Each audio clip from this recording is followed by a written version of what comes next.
at the end of time.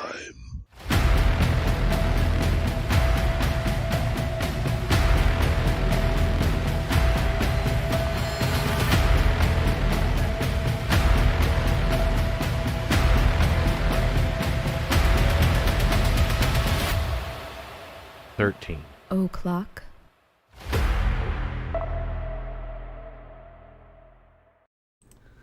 What up, you guys? It's Wednesday, and we're doing another fucking paranormal show. Zach has already been confused. He's already confused. And you made me doubt myself because I knew that, like, this week it just so happened, we didn't do this on purpose or anything, but it just so happened that the haunting episode that we did on Monday was called Demon Unearthed, and then this case that we're talking about on the show tonight, which won in the poll, is kind of usually called Demon House because that's what Zach Bagans... Yeah. Bagans, not Bagans. Bagans. That's how I'm gonna say Bagans, it. It's just because no one else does. Yeah. But yeah, so that was his documentary about it. It's sometimes called, I think on Wikipedia, it's called like the Ammons haunting or something like that because that's the woman's last name. But yeah, so there was a little bit of confusion about that. But yeah, we just happened to do like 2 paranormal shows this week. That's all it was. But so yeah, hey everybody, what's going on? They're talking about armadillos. Yeah. In the comments there, he said he'd seen them in Florida and Georgia, but now he saw them like someplace else. Oh, they're everywhere. Yeah, they're I mean, everywhere. well, they're scavengers, well, right? warmer yeah, climates, like deer butts. Yeah. Yeah. I tell you, I can't think of like armadillos without thinking of like the deer asshole story. People don't know what you're talking about, Jim. They probably do. You've told that story more than once. We got new listeners, I'm sure. We've told that story more than once. Even the old listeners, even our old listeners, don't listen to every fucking episode. That's true. All right. What she's talking about is I was down in Mississippi visiting my dad, and I was going to go. He's got hunting rights on a certain piece of property out there in Masonite Corporation logging territory. He bought hunting rights on it, so they had a range set up out there. Whenever I got new guns or worked up some new load that I wanted to shoot, you know, I was loading 45 auto and fucking 30 carbine and all kinds of... Yeah, I was loading 25 auto. That's how fucking cool I was when I was a kid. Before I joined the Army. Look, because it was expensive and I had 25s. But anyway, so I pack up something I was going to shoot. It was probably at the time a 30 carbine. And it was heading out just like 7 miles. My dad lives right there by that land. 7 miles to get to the land, and I was coming around a bend, and I saw a dead deer in the road. And I started to go around it, and it moved. I was like, fuck, I put the brakes on. Is that zombie thing alive? deer. Yeah, is it alive? I saw a movie like that once. And an armadillo went boonk and ran out of its asshole. Yeah. It was inside of it. In there eating. Chowing down. Yeah. Ran out of its ass. Right in the butt. I was like, what the fuck? So I'm going around the deer and I'm looking, and its ass was pretty big because it had chewed some of it, I guess. You were right at the exact right time and place to see that. Well, I think it heard the car coming. Don't you feel special? I think it heard the car coming. Yeah. I think it heard the car coming. How many people in the world can say that they've seen an armadillo coming out of a deer's butthole? Out of a deer's ass. Just you, probably. Yeah. Deer came running out and went pop. Came out with like a pop. And it was like shaking it off. Like, oh, whoa, man. And then it tried to run off the road. I think it thought it was going to get run over. Yeah. Well, they do get run over. Yeah. Well, I mean, I see live armadillos sometimes, but to be honest, sadly, you mostly see dead ones, like as roadkill on the side of the road. Zach, thank you very much, giving us a super chat. Thank you, Zach. Yay, an Indiana story. Leave it to my home turf to create a city more dangerous and abandoned than Detroit that it appeared on Life After People. That was a great show, by the way. Gary. Yep. I lived in Detroit for... And also the hometown of Michael Jackson, of all fucking people. Yeah, that's right. Yeah. I lived in Detroit for like 18 months, man. Gary had probably worse. I had fun in Detroit, though. A lot of good goth clubs. The Shelter and fucking St. Andrews Hall, and I think there was another one up there called Industry, I think is what it was called. City Club. Had a good time. It was like something out of The Crow. Yeah. Well, yeah. I mean, that's where the Crow was had an set, apartment that was in a converted slaughterhouse. I had the whole thing for like $300.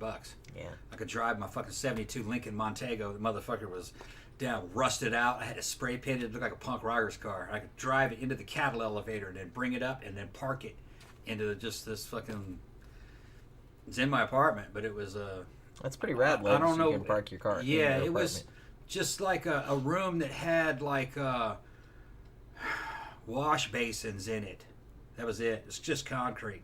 And then there was a bunch of hallways that would zigzag. None of the layout made sense because it had been turned into a bunch of other stuff over the years.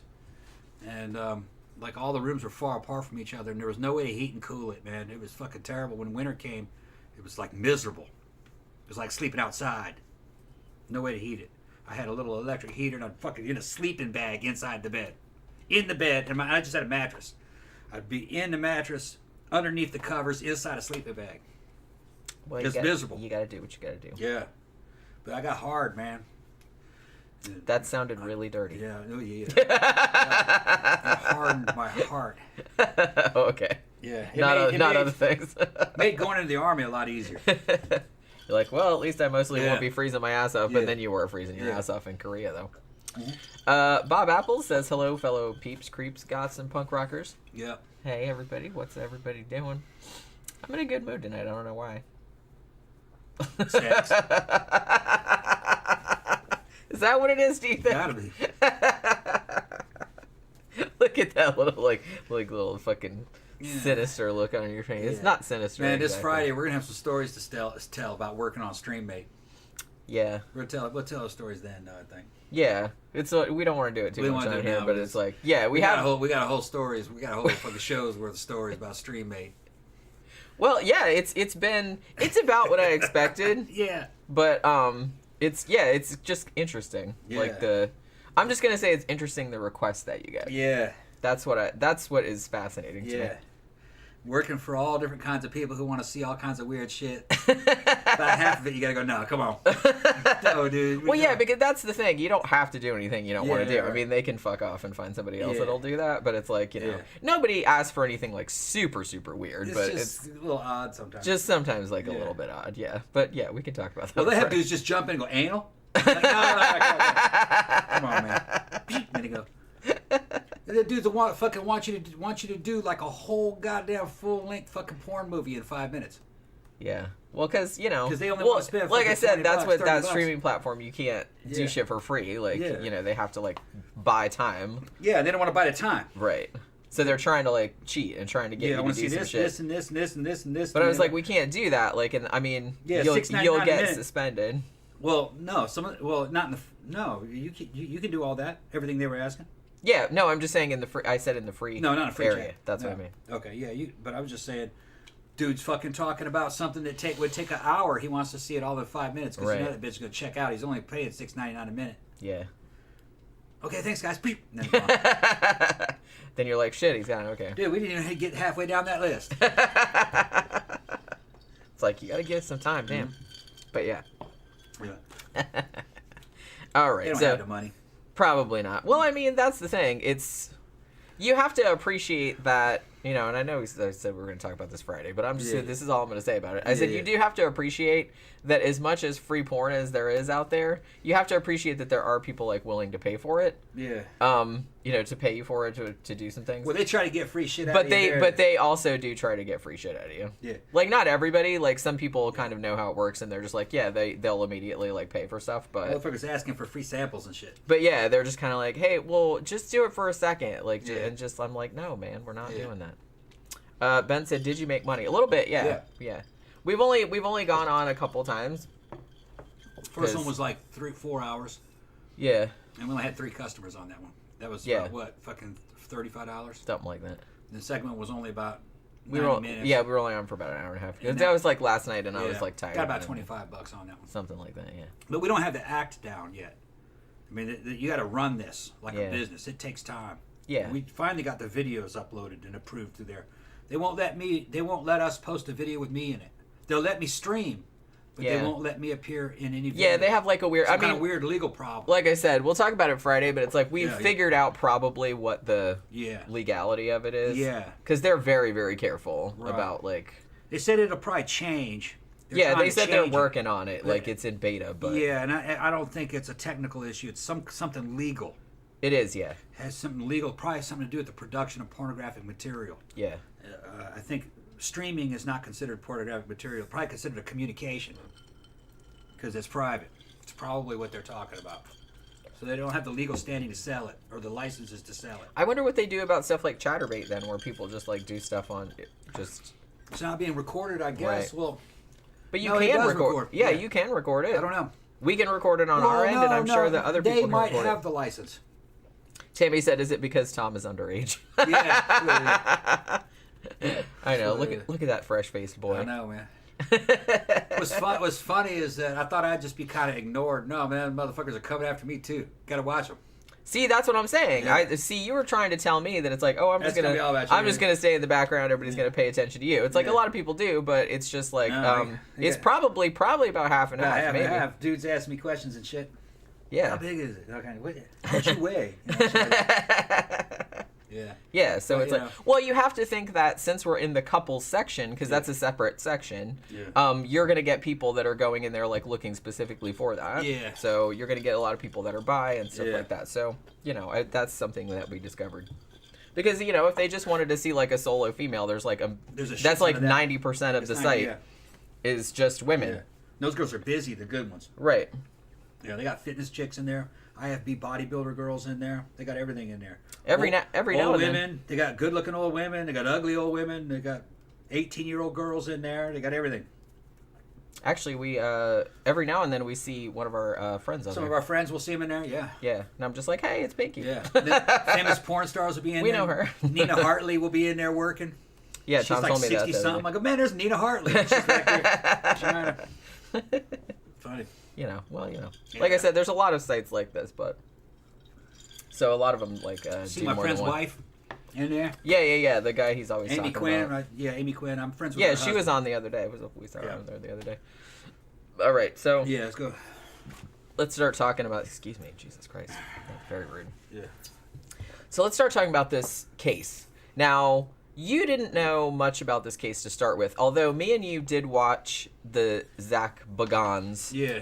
documentary about. I'm sorry, Zach. I don't mean to like pick on you and stuff like that, but it's just kind of like every time I watch something about him, like people have a different pronunciation of his name. But when he said it himself in the documentary, he said Bagans. So I'm guessing that that's how he pronounces it. Although, like I said, I don't know if his family name is Bagans, and he's like, I'm not pronouncing it like that because everyone's gonna call me Bilbo, and I'm not about that life. So maybe that's what it is. Yeah, I don't know. But if he pronounces it Bagans, I'll pronounce it Bagans, even though that sounds like bagels. Zach Bagels. That's what. Stop fucking with that man's name. I know. I feel bad. Okay. Like I said, I'm being an asshole today. I'm sorry. Yeah, let's just call him Bilbo. I'm just going to call him Zach. How about that? Yeah. And then we'll just kind of like skirt the whole issue. But yeah, so we did watch the documentary because I was curious about it. I knew about this case because I wrote about it for my book, The Unseen Hand, a couple years ago. And I knew, like, when I was writing the book, when the fuck did that book come out? 2017, 2018? And I think that when I wrote the book, Zach had just bought the house, or had just demolished the house, spoiler alert, but the documentary hadn't come out yet. Because I remember, like, being like, oh, I wonder if that documentary is ever going to come out, and, like, checking on it. So I don't think the documentary came out until after the book came out. So I was, like, really curious to watch it. If you have Amazon Prime, it's on there. That's where we watched it. It's kind of interesting. He does actually interview a lot of people having to do with the case, like a lot of the witnesses, like the cops and shit like that. And he does stay in the house, and there's shenanigans. We'll talk about that later. But I don't know. I kind of feel like, I don't know. Maybe we'll get into that later, like how I kind of feel about. It's a pretty good documentary. Like, I don't believe any of that Ghost Adventure shit. You know what I mean? And I don't really like that show because it's boring. But I will say that the documentary was at least not all that boring. I mean, at least there was usually something going on. It wasn't just a bunch of people walking around and, low light cameras going, did you hear that? You know what I mean? So it wasn't for like an hour. At least like shit happened, and he did like interview people and stuff. So it was pretty entertaining, even though I think it's largely bullshit, but so yeah. So let's talk about this haunting case. So this is actually fairly recent, I guess, at least compared to a lot of the other cases that we talk about. And the witnesses are all still alive, and they have access to them, and I've seen Right. their testimony. Yeah. It goes across the board. One of them's a police captain. He Yeah. saw some shit. Some social workers saw some stuff with the kid. Saw the kid run up the wall backwards. All kinds of weird shit. So there are some witnesses that have some weight to the testimony. Other people, I think, were bullshit and they wanted money. I'm not going to give not going to give you testimony until you pay me. That kind of shit. But it is an interesting case just because we have more than one witness. We got multiple witnesses. Yeah. All right. And the credibility is, I would say, is kind of okay. Okay. Yeah. I will note, though, I was listening to a really good podcast about this, actually. It was a guy and a girl. And they were very skeptical. And so they were kind of saying, well, you have to think, too, that even some of the cops and stuff like that, you know, said that they saw specific things and everything, admitted that they already believed in demons or were already, you know what I mean? So they might have been primed to kind of, like, see things in that framework, maybe?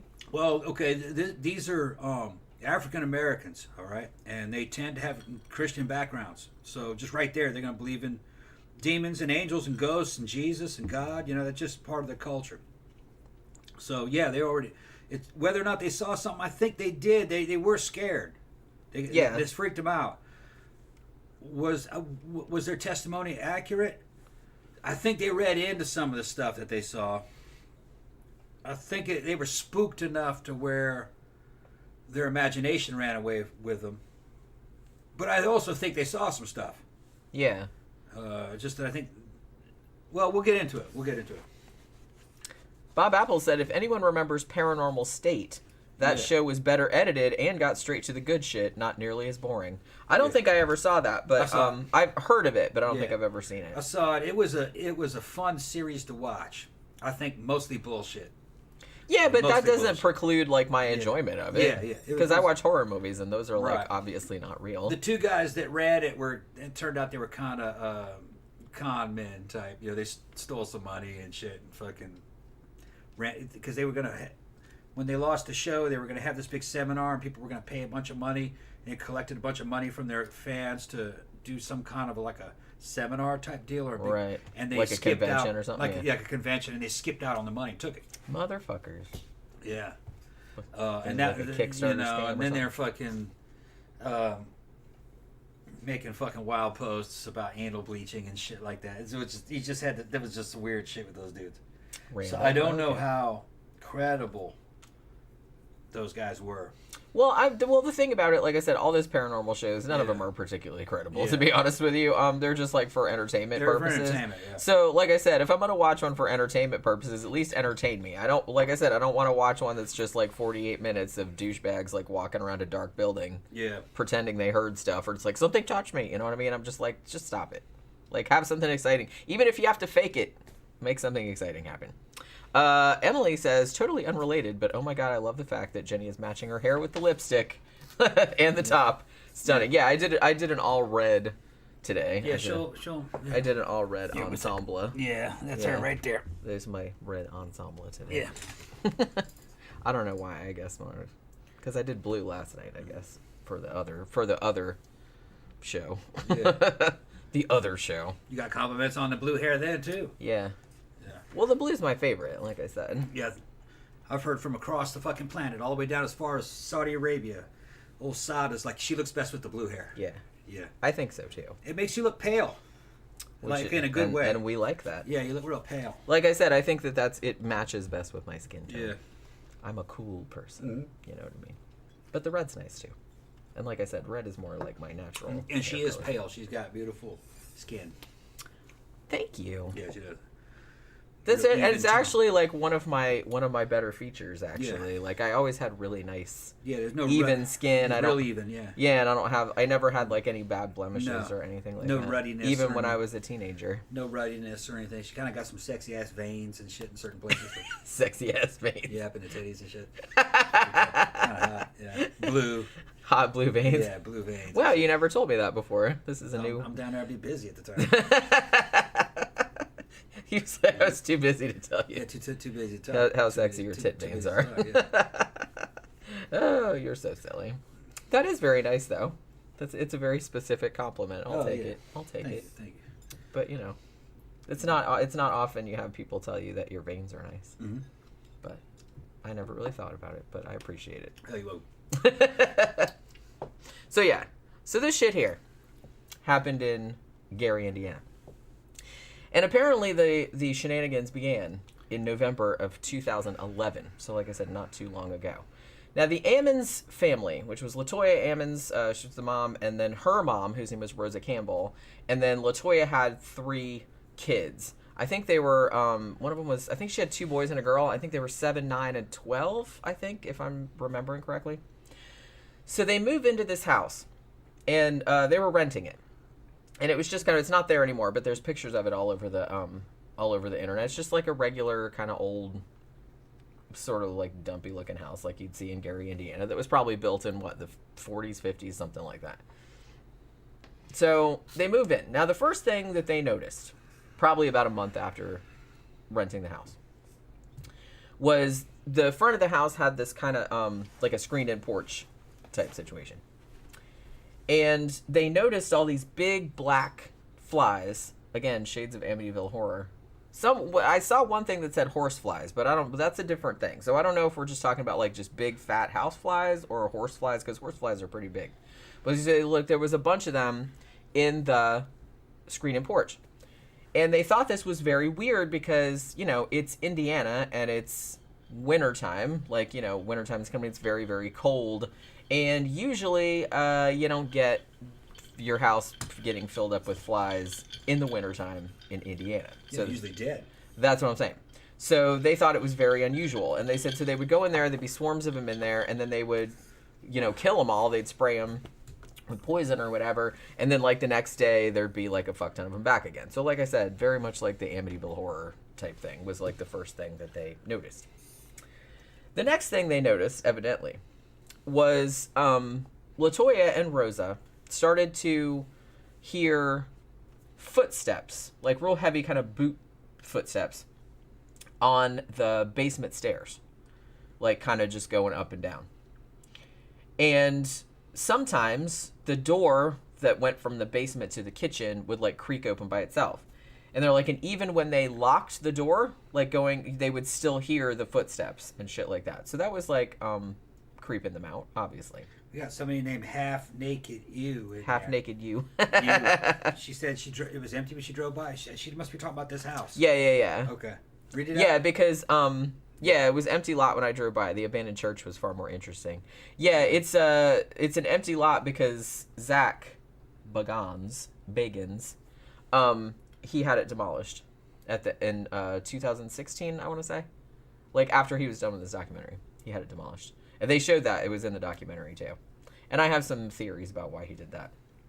I know what his theory is about it, but I have my own theory about why he did it. I'm just saying. So that's why the house isn't there anymore. So, yeah. So they hear footsteps, shit like that. Doors opening by themselves. Flies. Now, Rosa, who's like the grandma, she said that she woke up one night and there was like a man, like a shadow man type of figure, walking back and forth in the living room, like pacing back and forth. And I don't know if he like disappeared later or what, but then like when they went out there like to see what was going on with it, there was like wet boot prints all over the floor. So I don't know if this was a real person or they were trying to imply that it was like a shadow person, but he was still leaving wet boot prints on there. Who knew that demons wore boots? Not me. Yeah. I don't think they saw a real person. Probably. I mean, somebody just... Although it would be weird for somebody to just break in your house and then just pace back and forth. I'm not, I'm not trying to like say it was a demon or nothing. I'm just saying, that's not the first thing I would jump to. Might have been a squatter in there. That's what they might have been like living in the fucking basement shit, or something. I gotta get out of here. Yeah. Oh, man, somebody like lives in here. They're coming, yeah. Yeah. I mean, yeah, it could have been. So this kind of shit goes on for a couple months, like I said. Then it's March of 2012. Now, the whole family, it's 2 o'clock in the morning, but the whole family are awake because they'd had like a loved one or relative or something like that who had died, and they had been to the funeral and the wake and everything like that. So everyone was kind of still up because they were like still upset about it. Now, LaToya was in her mom's room, and also, like, one of the girls, like, one of the daughters was in there and shit like that. And then basically what happened, like, somebody yelled, and then they ran into the 12-year-old daughter's room, and she was, allegedly, levitating over the bed. And they said they all saw this. So all of them, proceed to surround the bed and start praying and shit like that.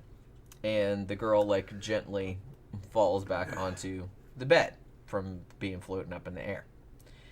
Now, when they woke her up, she didn't have any memory of what had happened. So, because they had some friends over that night, too, because, like I said, there'd been a funeral and stuff like that, and those people were like, yep, we're noping the fuck out. We just don't want any more to do with that, so apparently they never returned. So, at this point, LaToya and her mom are like, okay, well, we don't know exactly what the hell is going on in here, but it's obviously paranormal, and it's probably not good. So they decided they were going to contact the church. So they call a bunch of local churches, shit like that. But apparently, like, no one really wanted to help them or didn't believe them or whatever. So there was that. Now, one church person did say, okay, well, I'll, just pray for you or whatever, and then kind of called him back and said, oh, well, your house is just, like, full of demons. So, I'm just like, gee, thanks. That's a big help. Now, also, this person told them, well, what you should do is cleanse the home. And here's the funny thing. They didn't actually mean, because on a haunting where they always say you have to do a cleansing, and it's, like, with all the sage and shit, they actually wanted them to, like, really cleanse the home with, like, bleach and ammonia and shit. You know what I mean? So she's like, yeah, your house is filthy. It's like, that attracts demons. Everybody knows that. But, yeah, I don't know. So I guess bleach and ammonia also gets rid of demons. So, you know what I mean? Yeah. Or whatever. Cleans the shit out of the place. Yeah, it does. Hold on. Spock is a little too far over. Okay, there you go. Yeah, gotta get Spock. Ooh, the light keeps changing. Yeah. There's a light over here that keeps, like, changing color. It went back to its supposed normal color. That's the normal color. Yeah. But every now and then it'll just flash a different color for no reason at all. Ghost. Yeah, I guess so.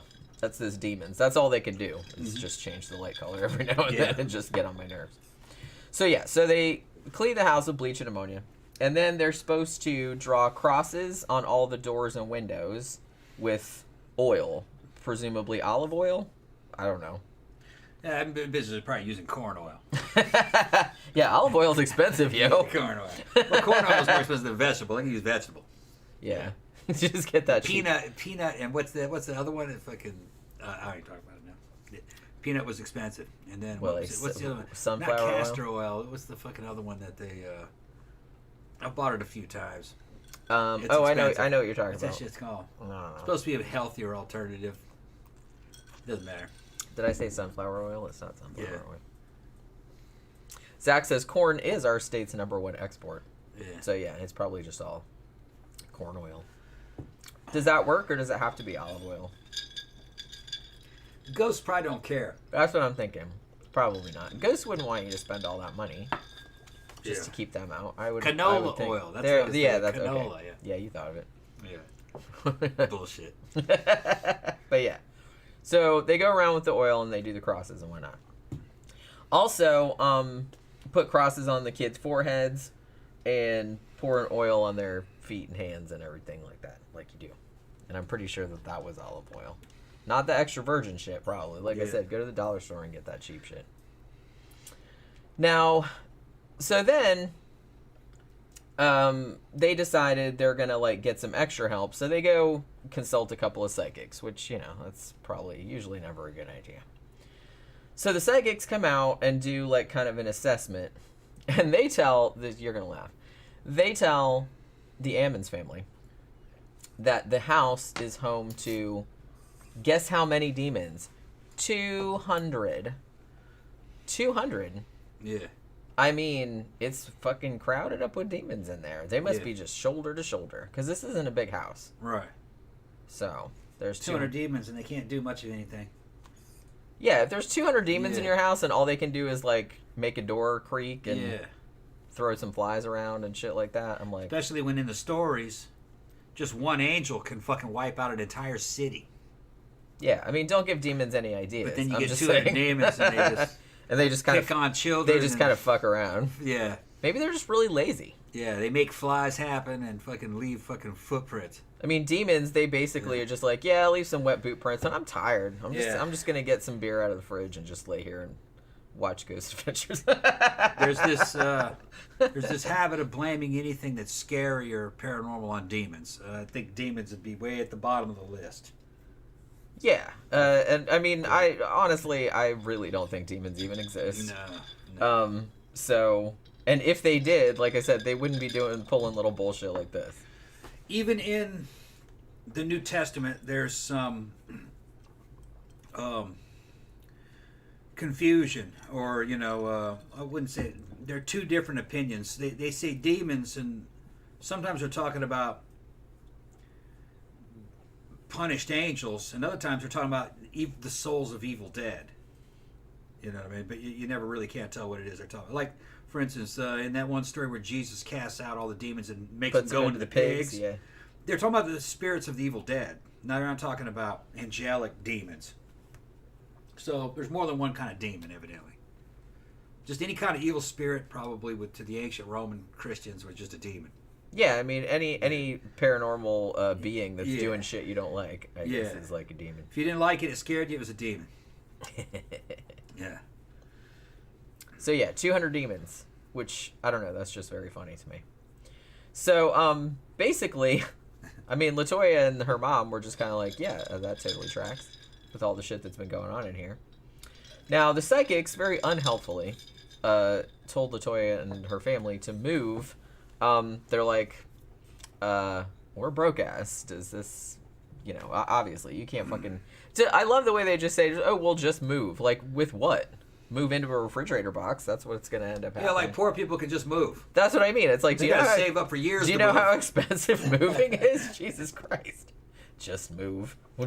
Move where? That's why ghettos exist. They can't afford to get out of them. That's what I mean. Every dude like, I knew that lived in them was trying to get out of them. Yeah, don't you think they would leave if they could afford to? Yeah. I'm hanging out with brothers that I finally made it out of that motherfucker. I'm never living back. That's what I mean. It's like a damn quicksand. It is. Once you're in there, there's no jobs. You can't get out. You can't get out. Right. Yeah. That's what I'm saying. So it's like a trap.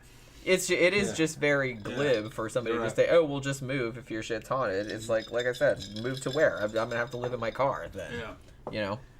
So yeah. So what the clairvoyant said, she's like, well, obviously, I'm broke dick. I can't move. So the psychic's like, okay, well, consolation prize. Here's what you do. You set up an altar in your basement, because I guess that was where most of the activity was. That's where the footprints were and shit like that. So basically, she sets up an altar down there, which is just like, they had like a side table or something, put a white sheet over it, put some white candles on it. They had like some statues of like Jesus and Mary and Joseph and all that. Put all that shit on there. And then they did, like, her and the kids they put white shirts on and scarves and stuff, and then they started burning sage and reading from the Bible and all that kind of stuff, like trying to drive all these 200 demons out. So they did all this, and apparently the paranormal activity stopped for 3 days. This is just like a haunting. It'll stop for a couple of days, and then it comes back worse, and that's exactly what happened in this situation. So after the 3 days had passed, the demons, however many of them there are, apparently began to target the children. Now, so the kids started acting real weird. Like, they started talking in, like, super growly voices, like, doing these creepy, evil smiles. They would, like, fight with each other all the time, which they hadn't done previously, I'm assuming. Their eyes would bug out. They were just, like, started acting, like, really fucking weird. The hilarious thing about this is that, so they start to believe the kids are possessed by the demons. Now, Rosa, the grandma, she says, well, luckily for me, I was born with demon immunity. That's not what she said, but she said that she, was born with special protection from evil, which essentially is like demon immunity. She got demon vaccination.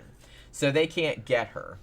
But LaToya apparently felt some kind of possessy action as well. Like, she said that sometimes she would feel like really lightheaded, like she was going to faint, or she'd start getting really hot, or her whole body would start shaking, like she couldn't control her limbs anymore and stuff like that. So it's kind of like she's getting residual demon possession kind of leaking over her, I guess, like from the kids. So another thing that happened was the youngest kid, who was 7, would sit in their closet and they would talk to essentially an invisible boy. And apparently, according to this kid, this boy, ghost boy, told him what it felt like to be murdered. The 7-year-old also evidently kind of got thrown around the house. Like, he'd come, like, flying out of the bathroom and, like, hit the wall and shit like that. At least according to the family. Also, the oldest kid, who was 12, kind of went flying and, like, hit a headboard or something, had to get stitches in their head. Yeah, you go flying and hit headboards all the time. That's true. I love your little, like, your little dirty asides. It's just like so funny. Yeah. Sometimes I don't even know I'm walking into it, but I'm always walking into it because you can kind of spin anything. Holding the shit. Well, I gotta hold on to it, gotta get some leverage. Here, hold my drink. Brace yourself, woman.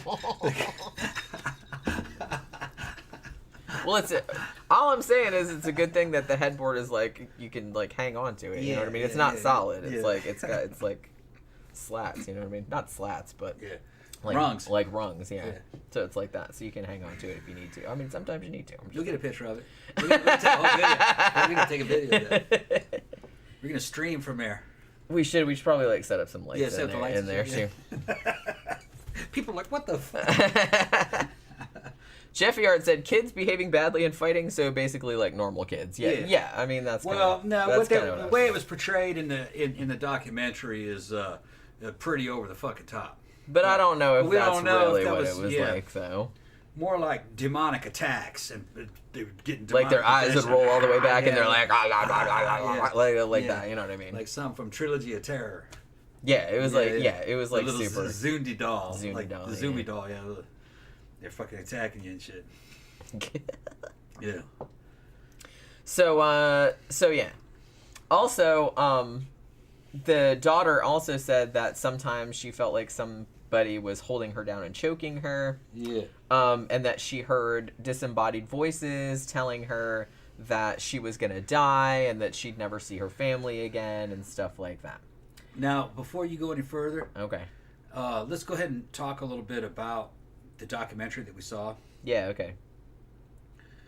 The actual reenactments were pretty cool.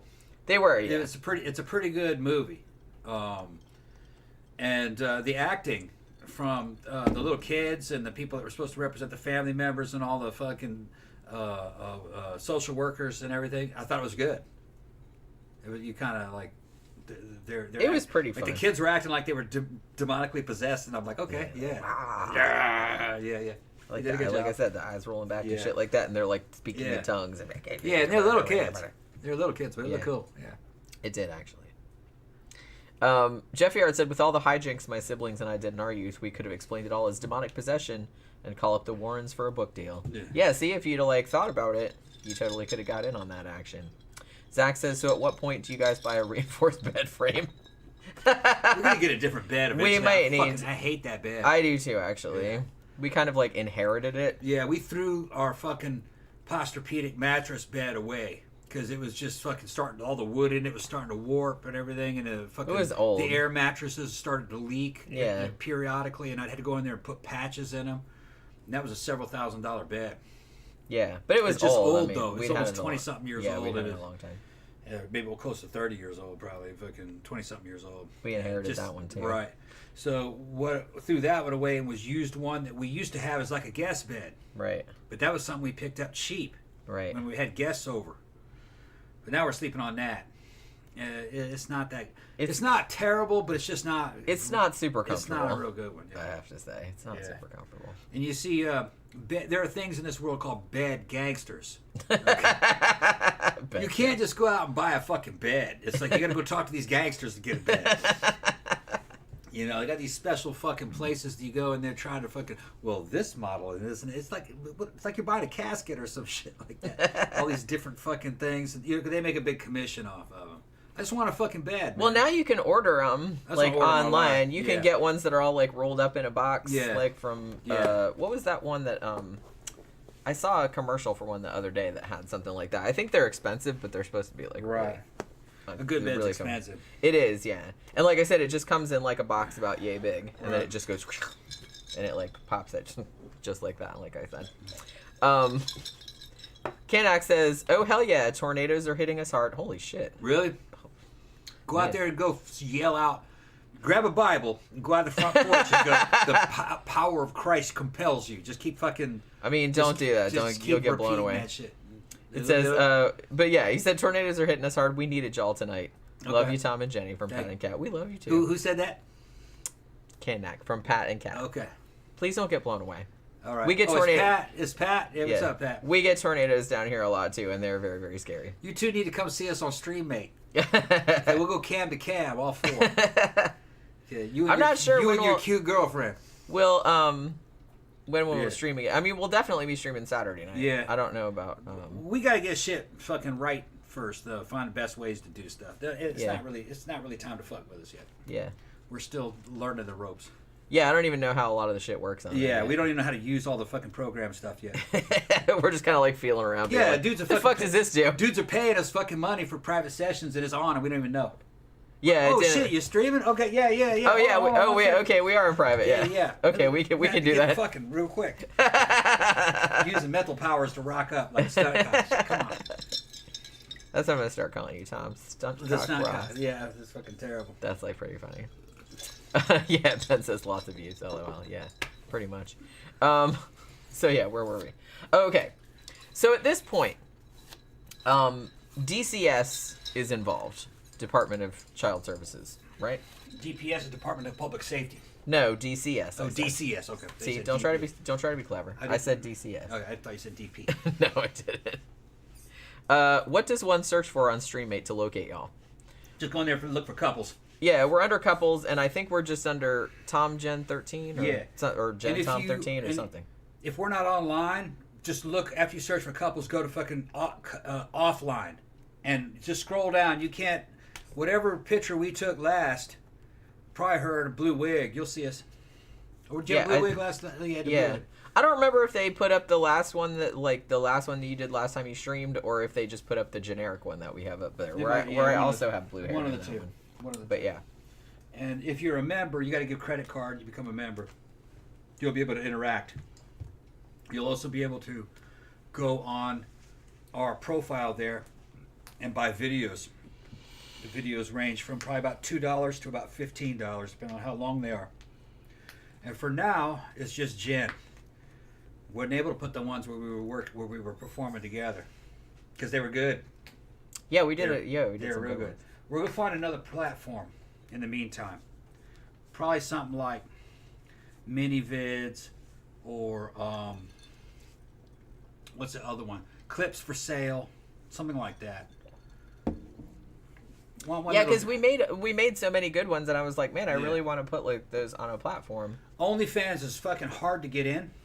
Yeah. I already have a Fansly account. I applied for one, but it takes a long time to get accepted. And then once we have Fansly, we can tag each other. And we can put them up there. We can put them up there. Fansly is kind of in some ways better than OnlyFans because they take less.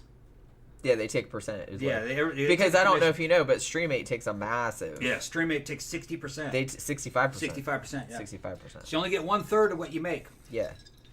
So you gotta. But they're good about.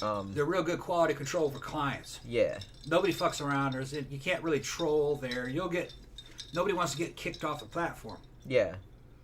So yeah, like everybody was pretty like straightforward. Yeah, they're cool. Respectful. Like nobody is. Right. Just coming in there fucking with you, telling you like how ugly. Man, you fat. You know that kind of shit. Because if they do that kind of shit, they'll get deplatformed. Right.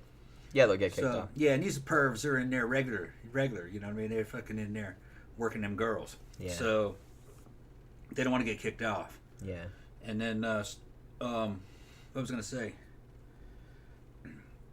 Fucking OnlyFans takes a lot from you.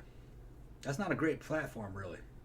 Fansly is a lot more forgiving in terms of fucking, they take less from you, and they're not real ultra paranoid about your content. So they're a little more, like, it's hard to even get properly ID'd on OnlyFans. You hear these people like, well, I'll just quit my job and fucking get on OnlyFans. You're good luck with that. Good luck. Good fucking luck. Getting on OnlyFans is the modern day equivalent of getting on a TV sitcom. I mean, we just gave up after a while. You just can't get on. Because they say, well, the photo quality's not good enough. Okay, well, this isn't quite the ID that we want. Oh, you have to have more social media presence. They just keep...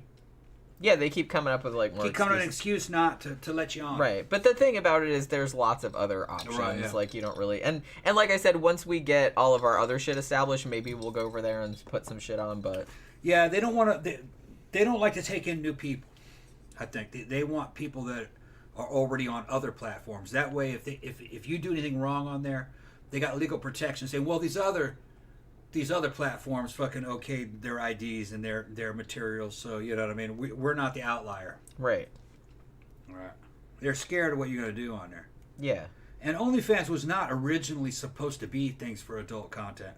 That was supposed to be for other shit. Right. It's just that adult content took over. Right. Became its main. Well, and then they tried to ban it for a little while, and then everybody flipped Right. out. Like, that's kind of the whole point of it now. Yeah. And they were like, yeah, you're right. So they went back on it. And Fansly is for adult content. Yeah, that's what it was. That's what it was made for. Made for them. So you can get approved in a day or two. Well, no, actually. It took a couple weeks. It takes a couple weeks, but they usually approve you the first time if you give them what they want, what they ask for. And I didn't really give them what they asked for. They told me to make a video myself holding a piece of paper saying a certain thing. I didn't quite say what I... And they were like, whatever, close enough. enough. Like, whatever. And I was supposed to say the date, too. Oh, yeah. I didn't say the date. Yeah. Well, like I said, it's obvious. It's obvious that you're not under 18. Obviously, you're not underage. So they're not going to worry too much about it. But OnlyFans is just going to look for any excuse to get rid of you. They don't want you on there. Well, like I said, they have enough people on there, and it's just kind of like they're going to... And like I said, they don't want to get sued. It's just like any adult site, you know, some of them are more stringent than others, but none of them want to get in trouble. And then another thing is that on OF, or OnlyFans, they know their demographic. They know their customer. They know who makes money and who doesn't. So what they're looking for is mostly really young girls, really hot fucking cougars, and girls with extremely large breasts. You'll get right in. Yeah. If you're anything kind of outside of that, they're like, you're going to take up space on our platform. They want to target just for a certain type. If you ask me. Then they got cooking shows on there, so you go figure. Jeff Yarrett said, my friend uses Just for Fans. He loves it, and they are specific for LGBTQ sex workers. Yeah. Yeah, there's lots of... Yeah. That's what I mean. It's like OnlyFans is the most popular one. That's the one with the name recognition, but there's lots and lots and lots of other options, like if you want to go that route. Stuff for gay stuff, that's usually its own site. And you're better to go on a gay-specific site for that. Because that's where they're all going. Yeah. That's true. This is your target marketing. Yeah. But like I said, there's ones out there for everybody. Yeah. So Fansly's kind of in the middle. Yeah, it's kind of a more generic. I think it's the second most popular, isn't it? Like after, at least as far as like the OnlyFans type similar thing. I've noticed what does well on Fansly is things like spicy cosplay girls. Yeah. And gender bending cosplay girls. That's real popular on Fansly. Yeah. It's just, that's just where they're all culminating. And they're kind of the oddities. They're the ones that kind of couldn't really get on OnlyFans. Because they're not really mainstream. OnlyFans is mainstream shit. Yeah. Okay. Do you want to get back to the story? Mm-hmm. All right. So where we took a quick break. Oh, guys, go ahead and hit the like button if you can. Help us out. How long have we been streaming? 54 minutes. Okay, it's almost time to do commercials, actually. I'm not even halfway through. You're not halfway through? Okay. No, that's what I mean. That's why. All right. So at this point, DCS is involved because I believe that a neighbor reported that there was possibly, allegedly, perhaps abuse going on in the home. So DCS becomes involved at this point. Now, the Ammons family, they had their own physician whose name was, I always have trouble pronouncing his last name. It's Dr. Onyukwu, I think is how you pronounce his last name. And so he comes out to the house at their request. Now, when he comes out there, the two sons basically start doing like some exorcist shit. They're like, talking in growly voices and cursing and blah, blah, blah. Now, some of the people that were in the house for this, kind of wellness check or whatever it was, also claimed that they saw the youngest son, who was 7, kind of like levitating in the air. So there was that. And he kind of got thrown into the wall also. And I guess like the two boys, all this shit was going on, and they ended up like just passing out, like losing consciousness, right? And they tried to wake them up, and they couldn't wake them up. So the doctor called 911, and a bunch of ambulances came and cops and stuff like that. So they took the boys to the hospital. Now, so LaToya follows them to the hospital, obviously. And she's kind of trying to put olive oil on them and shit like that. Because, like I said, she thinks they're possessed, evidently. And apparently everyone just thought that was, like, really funny. Like, what the fuck is she doing? Now, so the one kid, the middle kid, the 9-year-old, he wakes up in the hospital and he's acting normal again. But the youngest one, the 7-year-old, when he woke up, he was like thrashing around and screaming and shit like that. And according to witness reports, it took 5 grown men to hold him down.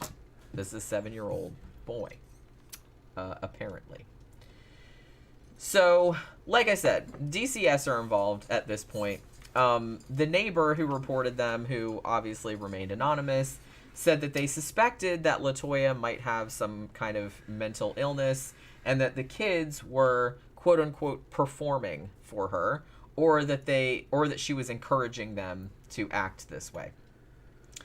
So they actually ended up, through the auspices of DCS, they actually ended up doing a psychological evaluation of LaToya herself, and they could not find any sign of mental illness of any kind, evidently. Now, they had a case manager from DCS. Her name was Valerie Washington. Now, she came in and, assessed the situation and examined the kids and stuff like that. All the kids seemed to be in good health. They didn't seem to have any injuries or anything like that that would suggest that they were being abused or anything like that. Now, the DCS lady, Valerie Washington, she also interviewed the children. The 7-year-old basically growled at her and like bared his teeth at her and was, his eyes rolled back in his head and shit like that. And then he turned on his 9-year-old brother and started strangling him. And they had to pry the kid off. So there's that. And then, so this kind of went on for a few hours. There was like another nurse there whose name was Willie Walker. And he said that he saw some of this stuff as well, that like the kid was acting all crazy and like trying to strangle the brother and all this other kind of shit. And then the 7-year-old said to the 9-year-old, growled at him, "It's time to die, I will kill you," like he said to the other kid. And I'm just like, okay, that's pretty fucked up. And then the 9-year-old starts headbutting the grandma. Now, I think this is still at the hospital, to be honest. I don't think this is back at the house. So the grandma is trying to like get the demon out or whatever, and I think she started saying something like saying something to him like, you are not you, or something like that. She was saying to him, "Here's not here." Yeah. So she like grabs both his hands and she's like praying and stuff like that. And apparently this is the kind of the craziest, one of the craziest things in this fucking thing. And I kind of wish I'd been there, or I kind of wish somebody had, because this was 2011, 2012. They had cell phones. They had smartphones. I don't know why nobody videotaped this, because that would have been really good. But apparently what happened then was that while Rosa, the grandma, had the kid's hands in her hands and was praying, the kid walked backwards up the wall of this little hospital room, and went up on the ceiling, and then flipped over his grandma's head and landed on his feet, like on the other side of her. Apparently, this is what happened, and apparently this was witnessed by a nurse that was in the room, and also by Valerie Washington, who was the caseworker. She noped the fuck out of the room because she's like, yeah, I don't want any part of this, and like fucking took off. I think the nurse also took off, to be honest with you, like after they saw that. Yeah, so they did that. Now they run and get the doctor and be like, you would not believe this shit, like what this kid just did. And like they explained it to him, and then the doctor came back in the room and was like, okay, well, did you just, walk up the wall backwards or whatever? And the kid said, I don't know what you're talking about. Like, he acted like he couldn't remember. And then he told him to do it again. And the kid's like, what are you talking about? I can't do that. You know what I mean? So that was that whole thing. Like I said, I don't know. I wasn't there. Nobody filmed it on their phone, which probably they should have.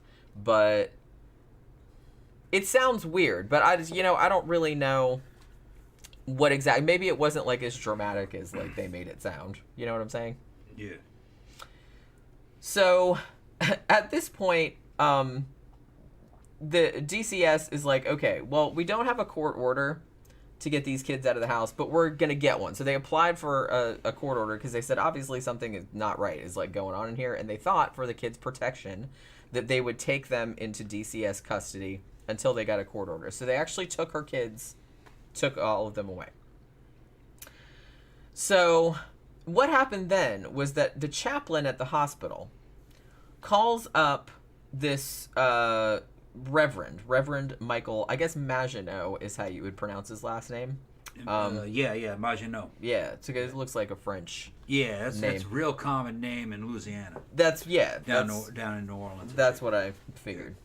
Maginot. So they call him up.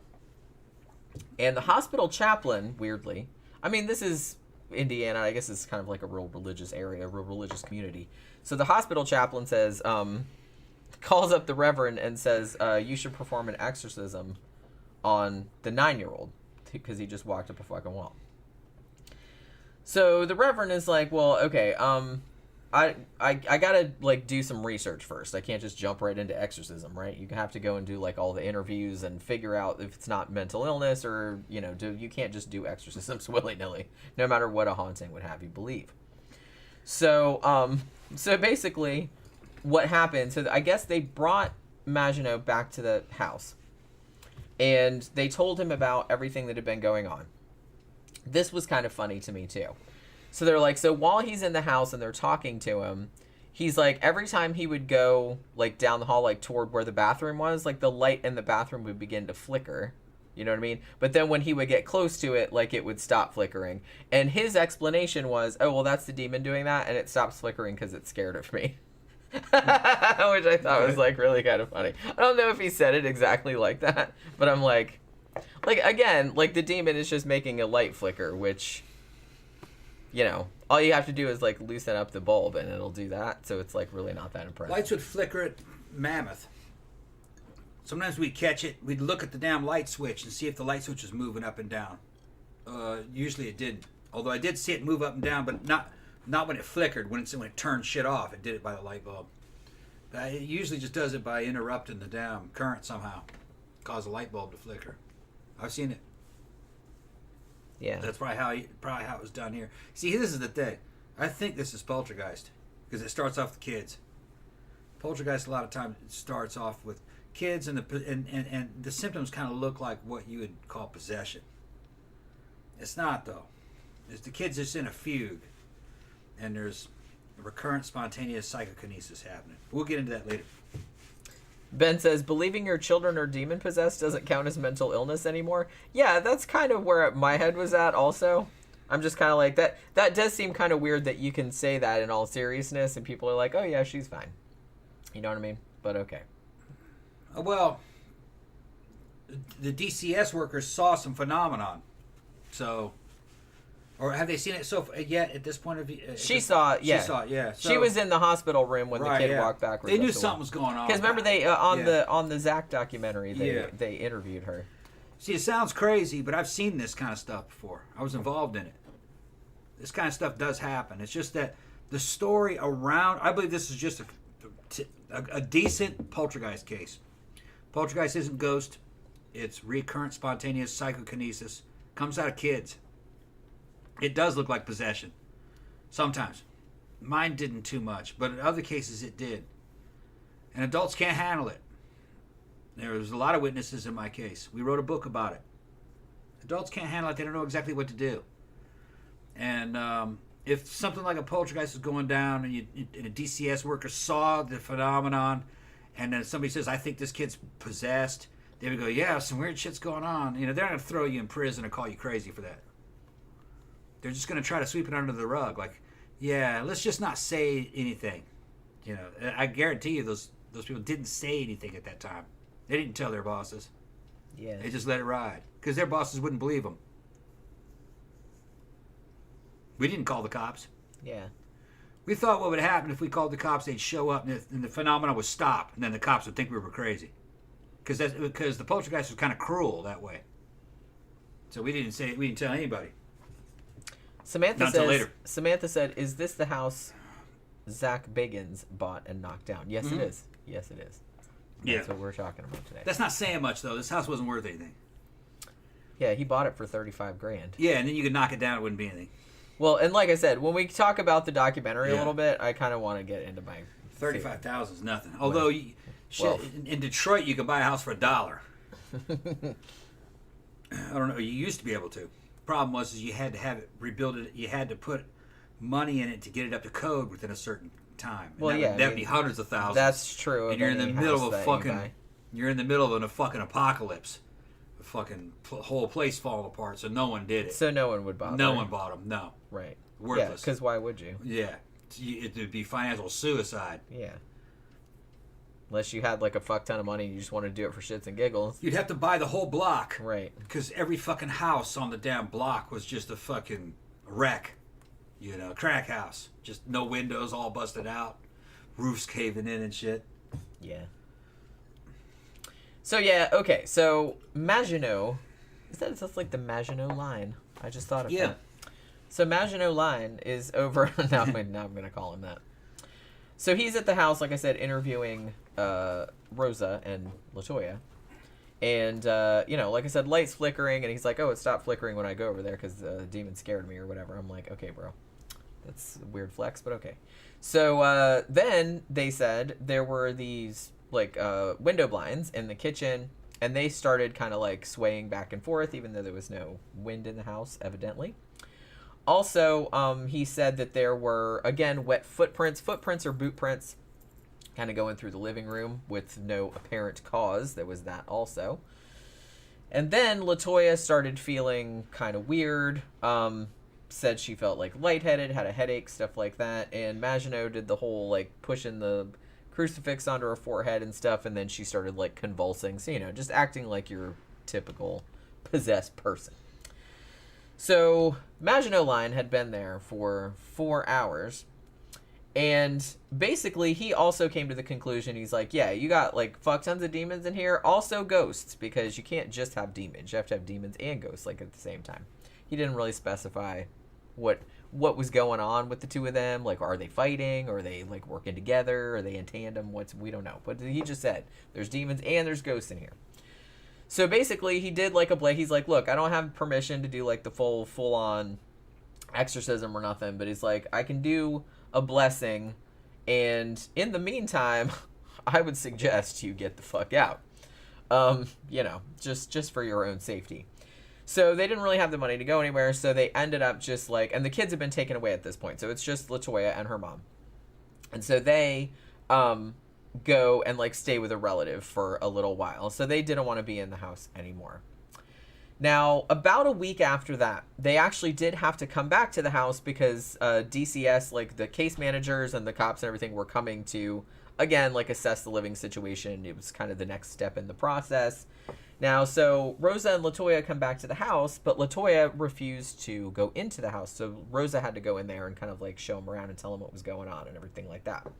So again, there were cops there, and on the Zach documentary, which is called Demon House, if I didn't mention that, they interviewed like some of the cops that had been on a couple of these excursions to go in there. And the one cop for sure, I think this is the one, Charlie Austin, I think was the one that he talked to the most, who was the captain.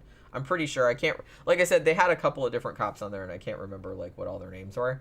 But he was, he was talking about like all kind of creepy shit that happened in the house when they were there.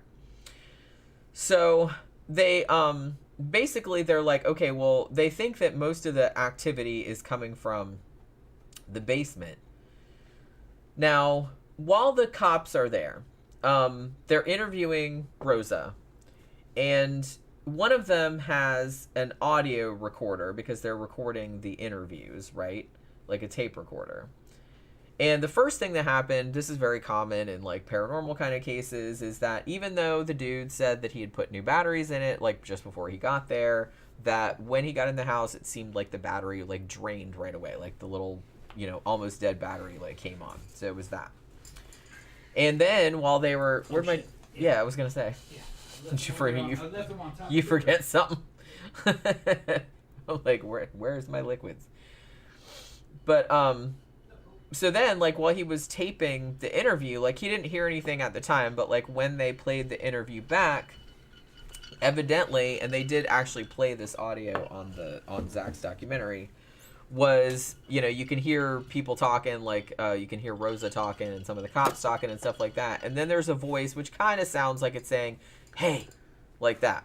And they're saying that wasn't there, nobody heard that, like when. So it's like an EVP, essentially, was what they heard. So they did actually play that audio. It's kind of creepy, but there's a million different things it could be. You know what I'm saying? So, yeah. Also, they took a bunch of pictures while they were down in the basement. And one of the pictures, and this wasn't, I think that there's a misconception that this was like an official police photograph. It was taken by a cop, but it wasn't like an official police investigation. But he just took it on his iPhone or something, you know what I mean? Because he just out of curiosity. So he took a picture of like, I think of like the basement stairs. Because like if you see, because they, on the documentary, they go inside the house. You can see like what it looks like. So the basement, it's like, it has a concrete floor, but then there's like these wooden stairs with like these big gaps in between the steps. And then like underneath where the steps are is like dirt. It's like a dirt square for whatever reason. Like they didn't put concrete over there. So evidently they took a picture like of the steps or of something around there, and it had like this kind of cloud of white mist type situation going on. And if you looked at it real close, evidently, I haven't seen the photo, although I think it was published in the Indianapolis Star, if I'm not mistaken, that you could kind of see a face. And then also there was like a greenish misty cloud type situation too that kind of looked like a woman's face or a woman's body or something like that. So that supposedly came out in the picture. I haven't seen the picture personally, but I have seen, I think one of the top pictures that comes up in Google, if you Google this case, is there's a picture of the front of the house, and in the window it looks like a little, it doesn't actually look like a ghost, it kind of looks like an alien is what it looks like, but it's, you know what I mean, it's just kind of like this white figure type shit like in the front window. Now I'm pretty sure, I'm 95% sure that they found out later that photo had been like doctored, obviously, like somebody just did it in Photoshop or with an app on their phone or something. So I don't know about that, but that's not the same picture that they're talking about, evidently. But so that is one that you'll see if you do a search on it. So yeah. Also, the cop, Charles Austin, that was the one that was on the documentary, right? That he was talking to all the time. Yeah. That was him. That's I liked the captain. The captain. Yeah, he seemed like a cool dude. He's this big old black dude. He's got a good personality. He saw something that scared him. All right. Yeah, he seemed a little wigged out. Yeah, he was wigged out. Now some of the stuff, I think he jumped to certain conclusions. Like he found some stuff underneath the stairs. Yeah, it was kind of odd. But it's mostly odd and creepy when you throw in the fact that you think the place is haunted. If you didn't think the place was haunted, like it wouldn't be that weird. Be a big deal. Right. Like he's finding plates with the candles in it and women's underwear and stuff. Like a Lee press-on nail. That Yeah, was Lee press-on nail. That's just real common items. If you didn't think the place was haunted, you wouldn't have thought anything about that. But he thought the place was haunted, so I think he read into that. Yeah, like somebody was doing some ritual. Which is totally understandable, because when we were at Mammoth and at Lois's fucking place, when weird shit was happening there, we would find objects and it would just like, what does this mean? And then we'd kind of like read into it a little too much. It was probably something just random. A random object would appear in a place. The object didn't mean anything. It was just a random object, you know. There wasn't a message, I don't think, in a lot of the shit that our poltergeist did. We just move a random object.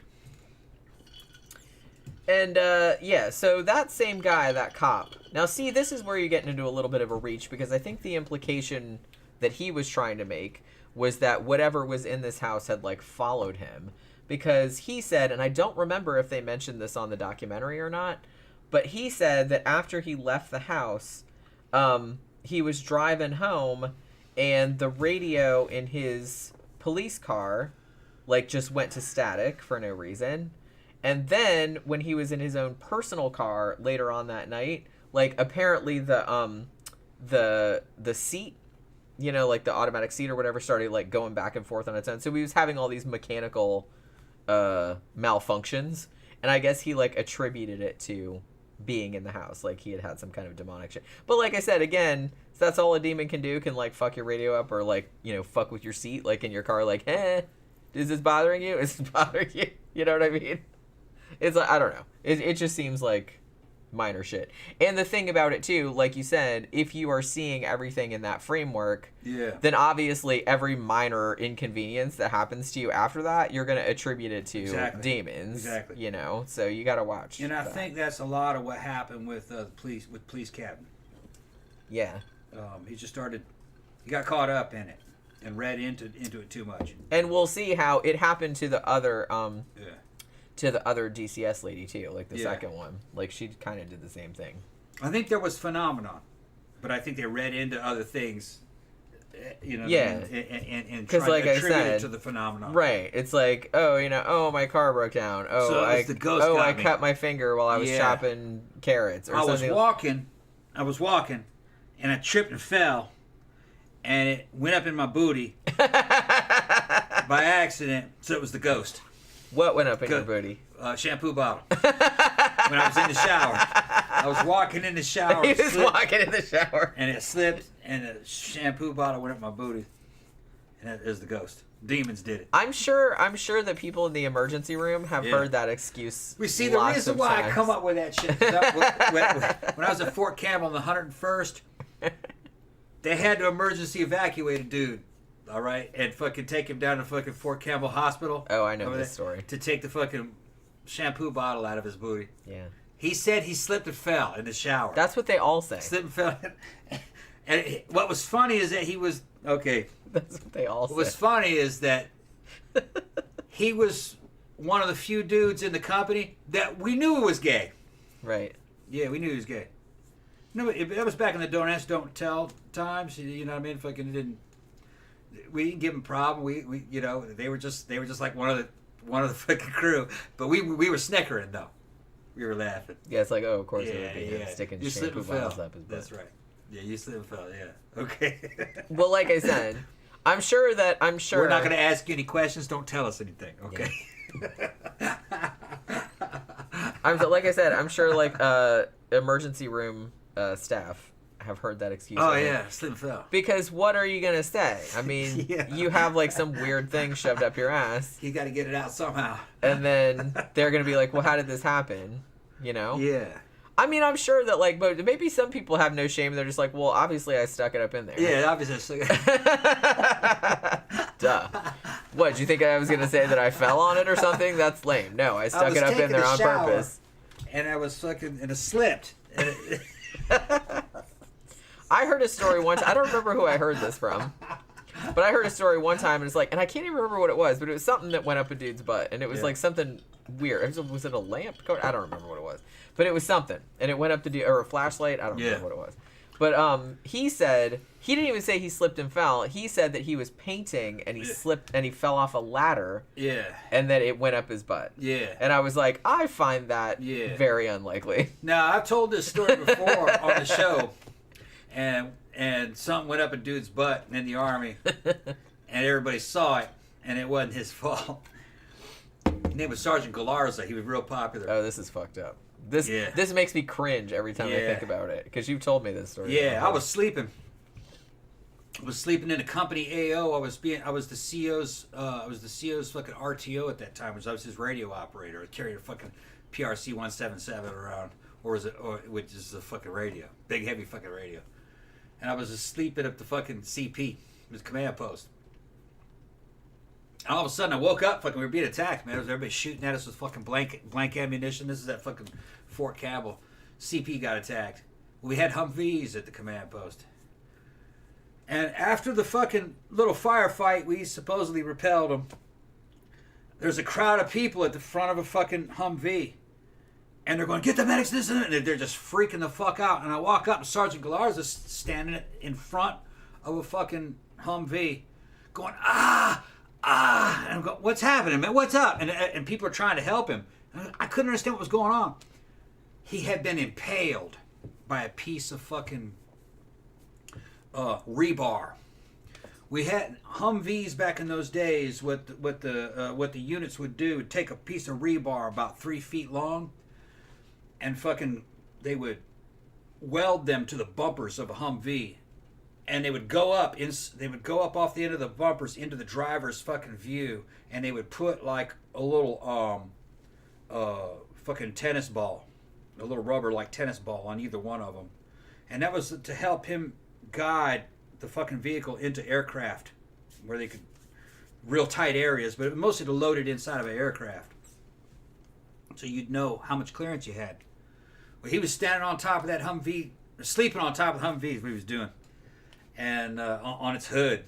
And when we got attacked, and he stood up, started shooting at the attackers, and went to go run off the edge and jump off the nose of the Humvee, and he jumped right onto that damn ball, and his body weight fucking pushed the ball down the rebar. God. The rebar went up. It was about an inch over to his ass, and it went all the way up into his lung. And his feet was on the ground, God, and that can't piece imagine. of rebar was going all the way up in his body. And everybody's grabbing. He's going, ah! And he's screaming, and they lifted him off of it. Well, yeah, you got to. You They can't leave lifted him him in off of there. it. And it was dark, though. I couldn't quite see what was going on. I just I would kind wanna of see knew. I was that. like, Oh. And then a fucking chopper came. That's awful. And they picked him up and took him out. I can't imagine. Yeah. He came back a couple of weeks later fucking to a standing ovation. We had the whole company formation out there, and he's like... Man.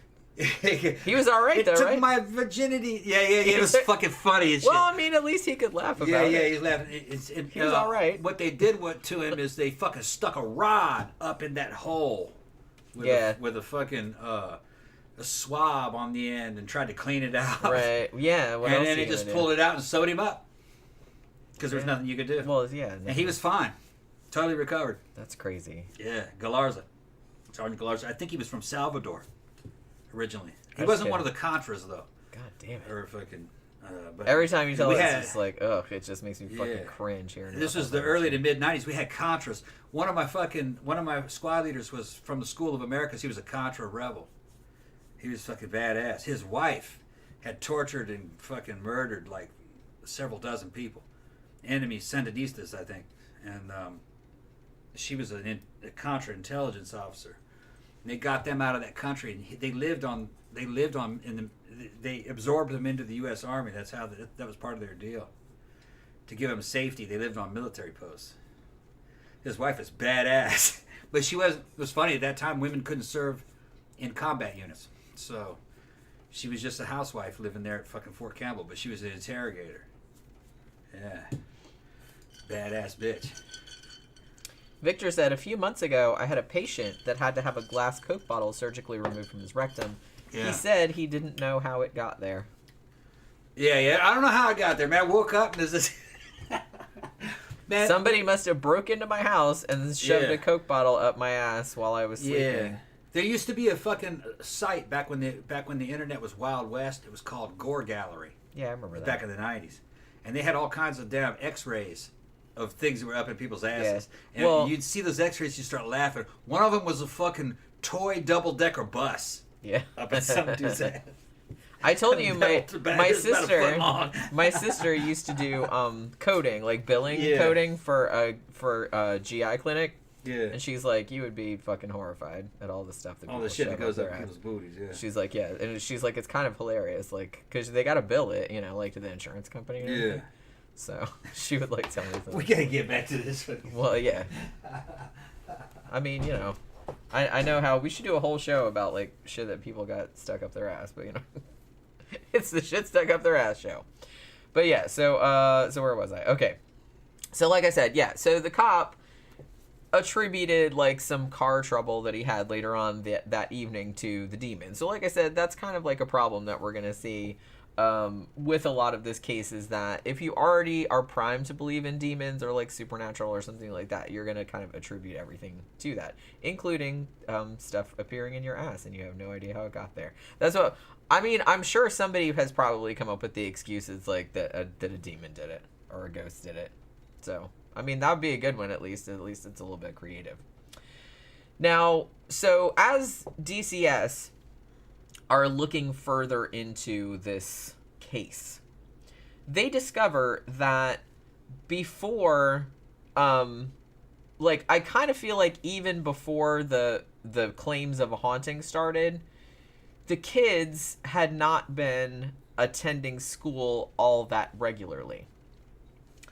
Now, the excuse that LaToya gave was, she's like, well, because of all this demon possession nonsense that's been going on, like, the kids have either, like, the demons either make them sick or keep them awake all night, so I usually, like, keep them home. But as far as I'm aware, allegedly, I think that they had been missing school off and on, like, even before, like, the claims of the haunting started. I could be wrong about that, but I'm pretty sure that I read that someplace. So at this point too, like I said, they had some like a psychologist or something like look into the kids' behaviors. You know what I mean? So they're kind of like examining the kids psychologically. One thing that the psychologist pointed out was that the youngest boy, the 7-year-old, he noted that the psychologist noted that the kid would only act possessed if you talked about demon possession, or if you asked him questions that he didn't want to answer. They're like, the rest of the time he acted pretty much like a normal 7-year-old, but if you started bringing up the haunting, or if you started like challenging him or like asking him stuff that he didn't want to give you the answer to, then he would start doing the growly voice, and he would start like doing that. So that seemed a little suspicious. And one of the other doctors said that it didn't really... It's like the kid didn't seem to have anything like psychologically wrong with him. But the psychologist did note that he thought perhaps that the mom, LaToya, was having quote-unquote delusions that the kids were possessed, and that the kids were either to please her or because they actually believed it themselves because she believed it, were like trying to act in accordance with her beliefs. Yeah, it could have been a synergy. Yeah. Maybe phenomena manifested itself. The mother believed that they were possessed, which helped ramp it up. There wasn't possession, though. That sounds like RSPK to me. That was the way it was with Janet from the Enfield poltergeist case. It's a performance. It doesn't mean it isn't paranormal. Sometimes they can move objects without touching them and cause weird phenomena. The only phenomena I remember from this case, though, is that he ran up a wall. Yeah. Was there anything else that he had done? There were some claims of levitation, but that was prior to... I'm not really sure how many people witnessed that. Everything else is just phantasmal things, right? Like, I felt this, I think this, we found this. They didn't see anything move. Not really. Yeah. There was like footprints. There was kind of like it's more like demonic kind of shit. Like, oh, there's oil dripping from the That's blinds true. or That's a little bit of shit like that. Poltergeist can do that though. Or doors opening and closing, that kind of stuff. It's poltergeist. Footprints. Okay. Oh, Camp Guy said they had that funny as hell sketch on SNL called Appalachian Emergency Room, and Chris Parnell always showed up with something stuck in his butt. Yeah, that's right. You never know how things can get up in there. All right? Fucking, this is a strange world we live in. Demons put it there. That's what you could just be walking, right? And you could just trip and fall. And when you wake up, something in your ass. Yeah. It could be amazing, too. You never know. How did this fire hydrant get my ass? How did... Somebody make a gif of that. Of Tom going, how did this fire hydrant get in my ass? I'm going to make a gif of it. Yeah, just, there's all kinds of weird shit. Zach knows all about it. They didn't tell us, Zach. Yeah, and Camp Guy said he always had a crazy reason for it. Yeah. See, I get, because it happens. Yeah, you never get It happens. Like, people do. No, I mean, people do stick, like, all kind of wild shit up their butt, and then, like, they try to come up with this really creative excuse. Yeah. Rather than, like, just, everybody knows you're lying, okay? It always starts off with, I was walking. Everybody knows you're lying. Everybody knows that you stuck that up your butt on purpose. So you might as well just admit it. I was walking. So they don't make a joke and about I you later. Just saying. Yeah. Just own up to it. Yeah. Everybody knows. Everybody knows how that shit got there. Just a pro tip. I know it's army man. I know it's embarrassing, but we've all done embarrassing things. Little toy army men up in your booty. Hot Wheels cars. Mr. Potato Head. Mr. Potato Head. With the eyes on and everything. Yeah. And the hat. Yeah. Oh shit. Yeah. So all right. So yeah, so like I said, they've all been evaluated, and most of the psychologists seem to believe that the mom is, her seeming to genuinely believe that the kids are possessed by demons is making them act out, like, in order to, like I said, to please her, kind of, or because they believe the same thing that she believes. That was what most of the psychologists said. So one of the cops, LaToya and Rosa the grandma, and a couple other cops, they go to the house in May, and there's a new DCS person, because, like, Valerie Washington, the first one, she was like, fuck that, I'm not going back to that house anymore, because she was, like, freaked out, because she was there when she saw the kid walk up the wall, and she was like, yeah, I don't want any part of that. So they had to get a new person, whose name was Samantha Illick. So she was with them at that point, too. So they go around the house, and they had a canine with them as well. And apparently, there was this weird... This was another thing that was kind of, that happened a lot in this case. There was, like, this weird oily liquid, like, kind of dripping down in the basement. And they found it later dripping down the window blinds for some reason. Yeah. So... Well, let me note something. What's that? Oily, drippy stuff, that's also happened in the fucking Entity case where Taft was involved. Mm-hmm. All right, would come out of walls. And Yeah. and it's happened in other ones. I think Taft's case might be okay. I wasn't there. But was this being copied from Taft's case? Because Taft shows up on this bitch later on. Well, he didn't show up with the Ammons family. Yeah. But he was on the Zach Bagans documentary. Yeah. Like, Okay. so him and Zach, like, so I think this was after the Ammons family had left already, Okay. and after Zach bought the house. Like, I think he contacted Barry Taff, who, like I said, worked on Was the Entity Bagans case. a fucking Taft fan and read the Entity? I imagine. And then fucking... Well, because he's a kind of a well-known parapsychologist, right? I mean, like Yeah. I said, he's been on some big cases. So I think that Zach... I can't remember, like, if he said he contacted him about it, or if Barry Taff had already heard about the case and was interested in it. But Barry Taff is, like, in the documentary, like, quite a lot. And we'll get into that too, because I had actually forgotten about that because it's been a few days since I watched it. But yeah, so, and that's another thing too. I think some shit that happened to Barry Taff after this whole thing with the house, I think he attributed it to like the demons and shit too, even though it was probably not. So we'll kind of get into that a little bit in a minute. Yeah, when I saw Taft in this, I didn't realize how little that motherfucker was. He's little. You notice that? Not really. Taft got to be 5'3". I didn't notice. Yeah, little bitty dude. Murder Hornet said, I heard a story that a guy had constant diarrhea and he took caulking and squirted it up his ass. To try to plug it? To try to plug it, I guess. Yeah. It hardened and he had to go to the ER after a few days. That sounds like some shit that some idiot would do. Yeah, it's like, well, hey. I don't need an ass. I'm just going to fucking seal it up. Who needs an ass? Yeah. I don't need an ass. Yeah, it's like that maybe has to come out of there somehow. Maybe he had a hot date that night. And see, maybe that's what it was. He's got to hold it in. Yeah, and I don't want to shit myself. Yeah, I can't shit myself. So I gotta. I'm gonna cock that shit shut, and then I'll pop and fucking plug. But this is the thing: just get your butt plug. Yeah, I mean, why cock it?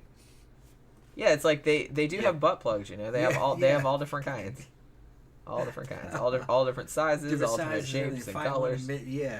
Just get one that you like. Jewelry on it, and everything. You know?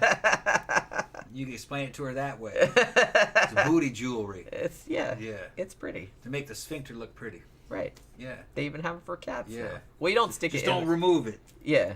Yeah. Don't take that out. Don't take it out. You might regret it. Yeah. God, we're so gross. I think she's making that up. Man, you're making that up. I don't know. I can see nobody's that dumb. I disagree. I disagree. That she would back up. Do you realize that? Okay, South Park was correct. Somebody can cough up a turd.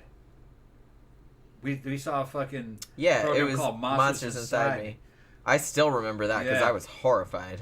Dude accidentally he ate. Well, yeah, your alimentary canal. It's all the way. Yeah, dude ate some food that he had grilled. And he didn't know it, but the grill had a damn metal bristle. The meat had a metal bristle from the grill cleaning fucking brush. And it got hung up in his intestines. And his food started backing up. And he started vomiting. He started vomiting out turds. Yeah, he was vomiting because nothing could come out the other way. Right. Yeah, because it blocked. I never heard of such a thing, man. I hadn't either, and I was just like, oh my God.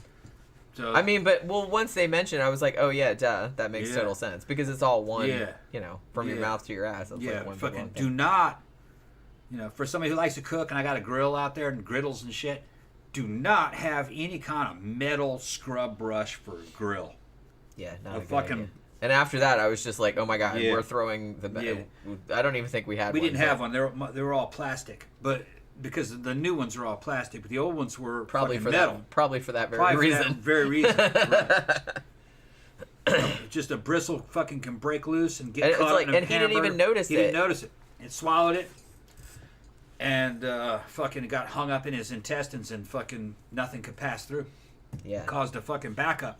Yeah, so he started vomiting shit, which I was like, ugh. I can't imagine much worse than that, to be honest. I would really not like that. They fixed it, man. It's a good thing that they fixed it. Yeah, they did, but it's I still would not want that to happen. Doctors would know there's got to be an instruction. It took them forever to find it, though, because it was so small. Yeah. They're they knew they had to be something in there, but they couldn't find kind of it. Instruction, yeah. They couldn't find it for a long time because it was so tiny. But yeah, so so they find this weird liquid in the basement. And then, as I said, they started digging in the dirt, underneath the basement steps. And they found a couple things, which, like I said, it sounds a little bit weird, but not that weird. But it only really sounds weird, in the framework of, oh my God, there's 200 demons in the house. So they found women's underwear. They found a single, press-on nail that I think was pink. And then they found, some toy, a toy thing, a little red tin of some kind, shit like that. It just seemed just random shit. It didn't seem super sinister or anything like that. But they somehow were ooh, maybe somebody was buried or somebody did a ritual down here and summoned all these demons or something like that. It seemed like they were trying to push it into that sort of framework. They read into it. They did, yeah. I kind of feel like a lot of things that were read into in this case. So So yeah, so they get out the Mortons, the salt, and they, you know, kind of put it all in the hole and all around the basement, everything like that, because that solves demons also. You just go get some Mortons for $1, and that'll fix you right up. So basically, then the other caseworker, Samantha Illick, at this point she starts feeling really weird, and this I was like, this is so random. This is what she said, and there was a photograph of it on the Zach documentary, and I really couldn't see what the fuck she was talking about. But she says, oh, the right side of my hand, or like her pinky and her ring finger, like on one hand, it went all white and numb, like suddenly. And there was a picture of her hand, which presumably she took. She's like, look at this, you guys. I'm like, your hand just looks like a hand. It didn't look weird or anything. And she said she felt like it was broken and she couldn't feel it. And then she started having like a panic attack and like she couldn't breathe and she had to run out the house. So I don't know what that was all about.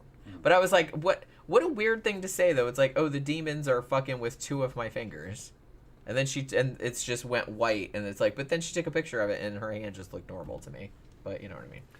People were attributing any little thing to these fucking ghosts. That's what I mean. It's like, oh, look, I have like weird little twinges of pain all the time. I don't like attribute it to demons. You're just kind of like, oh, wonder what that was, and then it just passes and you forget about it.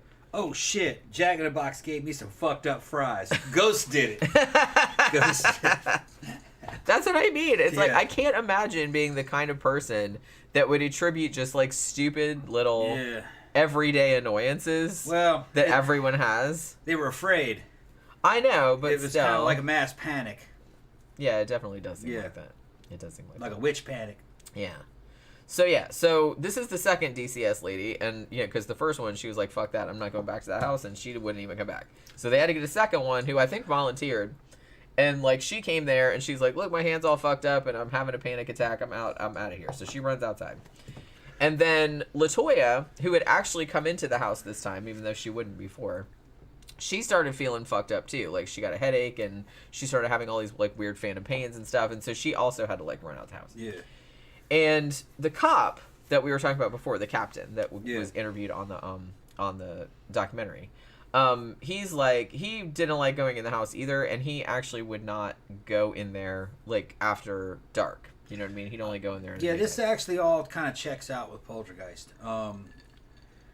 If a poltergeist occurrence is happening, especially if you're going to have that bad house feeling to it, even if you don't see any physical manifestations, and then you're going to have a feeling that something odd is happening there, and then your imagination will fucking take over if you don't see anything.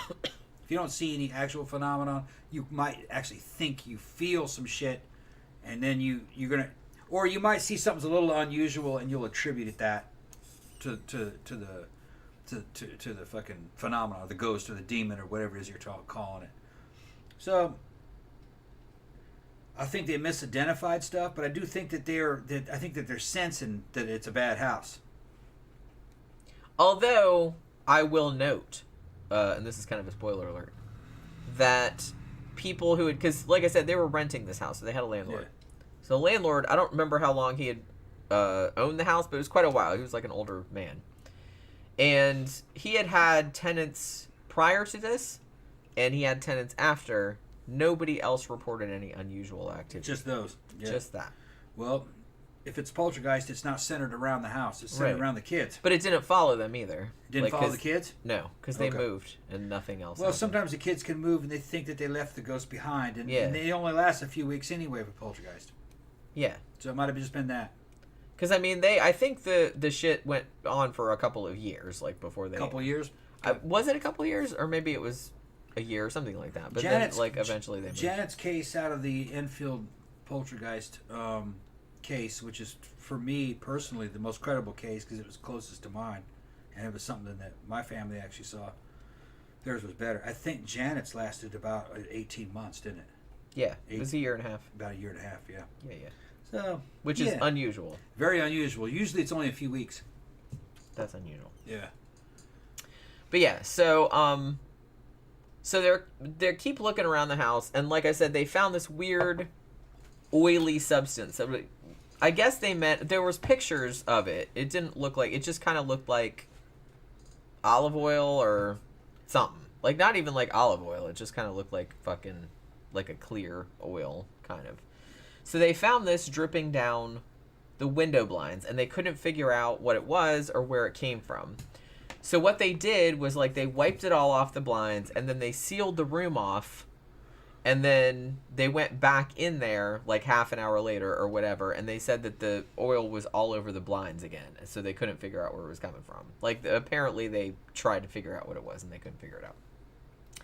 So Maginot, the Reverend, he says, this is obviously demons, because you know how demons like to put oil on window blinds. Yeah. So, you know what I mean? That's, shit, man. Everybody knows that. They have escaped the bowels of hell so they can fucking slather some fucking...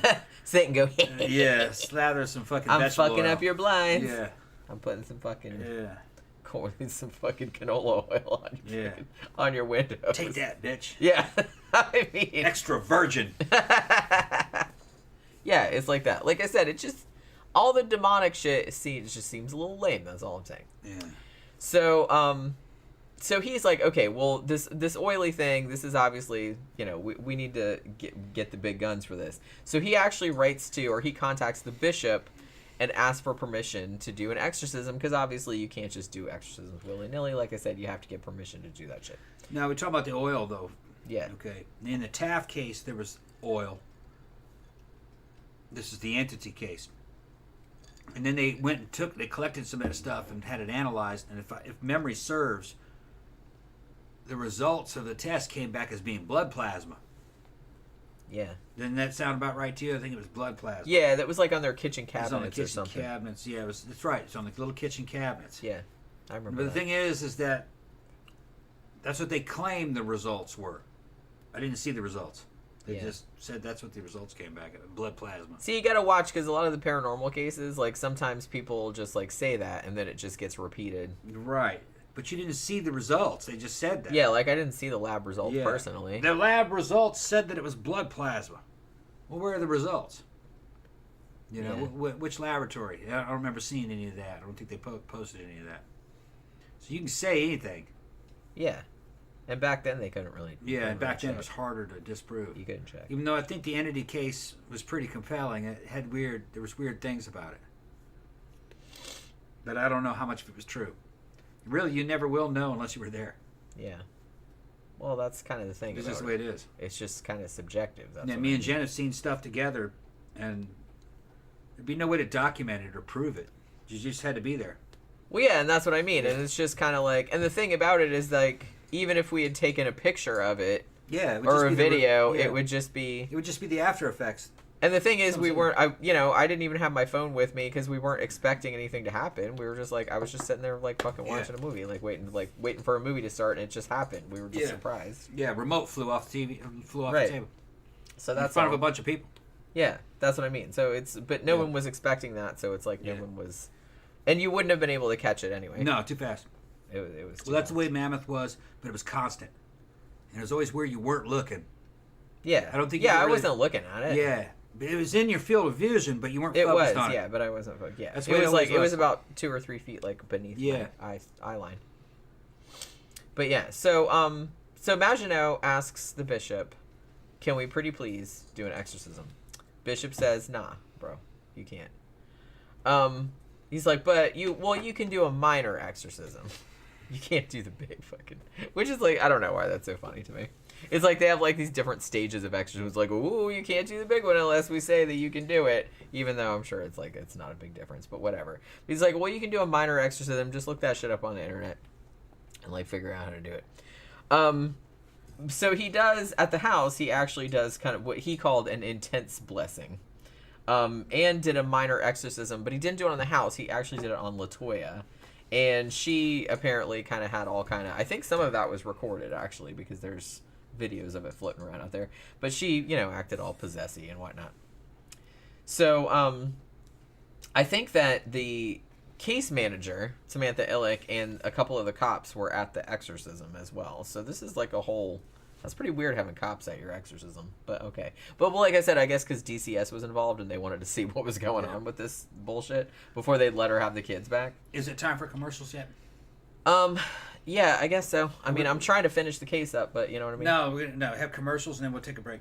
We'll take a break and have commercials. I mean, because it's 9:15 and I'm just okay. trying to finish commercials. the case. Every episode's got to have some commercials in it. All right. All right. All right. We're going to do some commercials. This is business, man. We'll be back in a minute.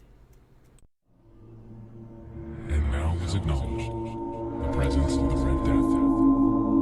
He had come like a thief in the night, and one by one dropped the revelers in the blood-bedewed holes of their row, and died each in the despairing posture of his fall. And the life of the ebony clock went out with that of the last of the gang, and the flames of the tripods expired, and darkness and decay and the Red Death held illimitable dominion over all.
All right. Okay, we we're are back.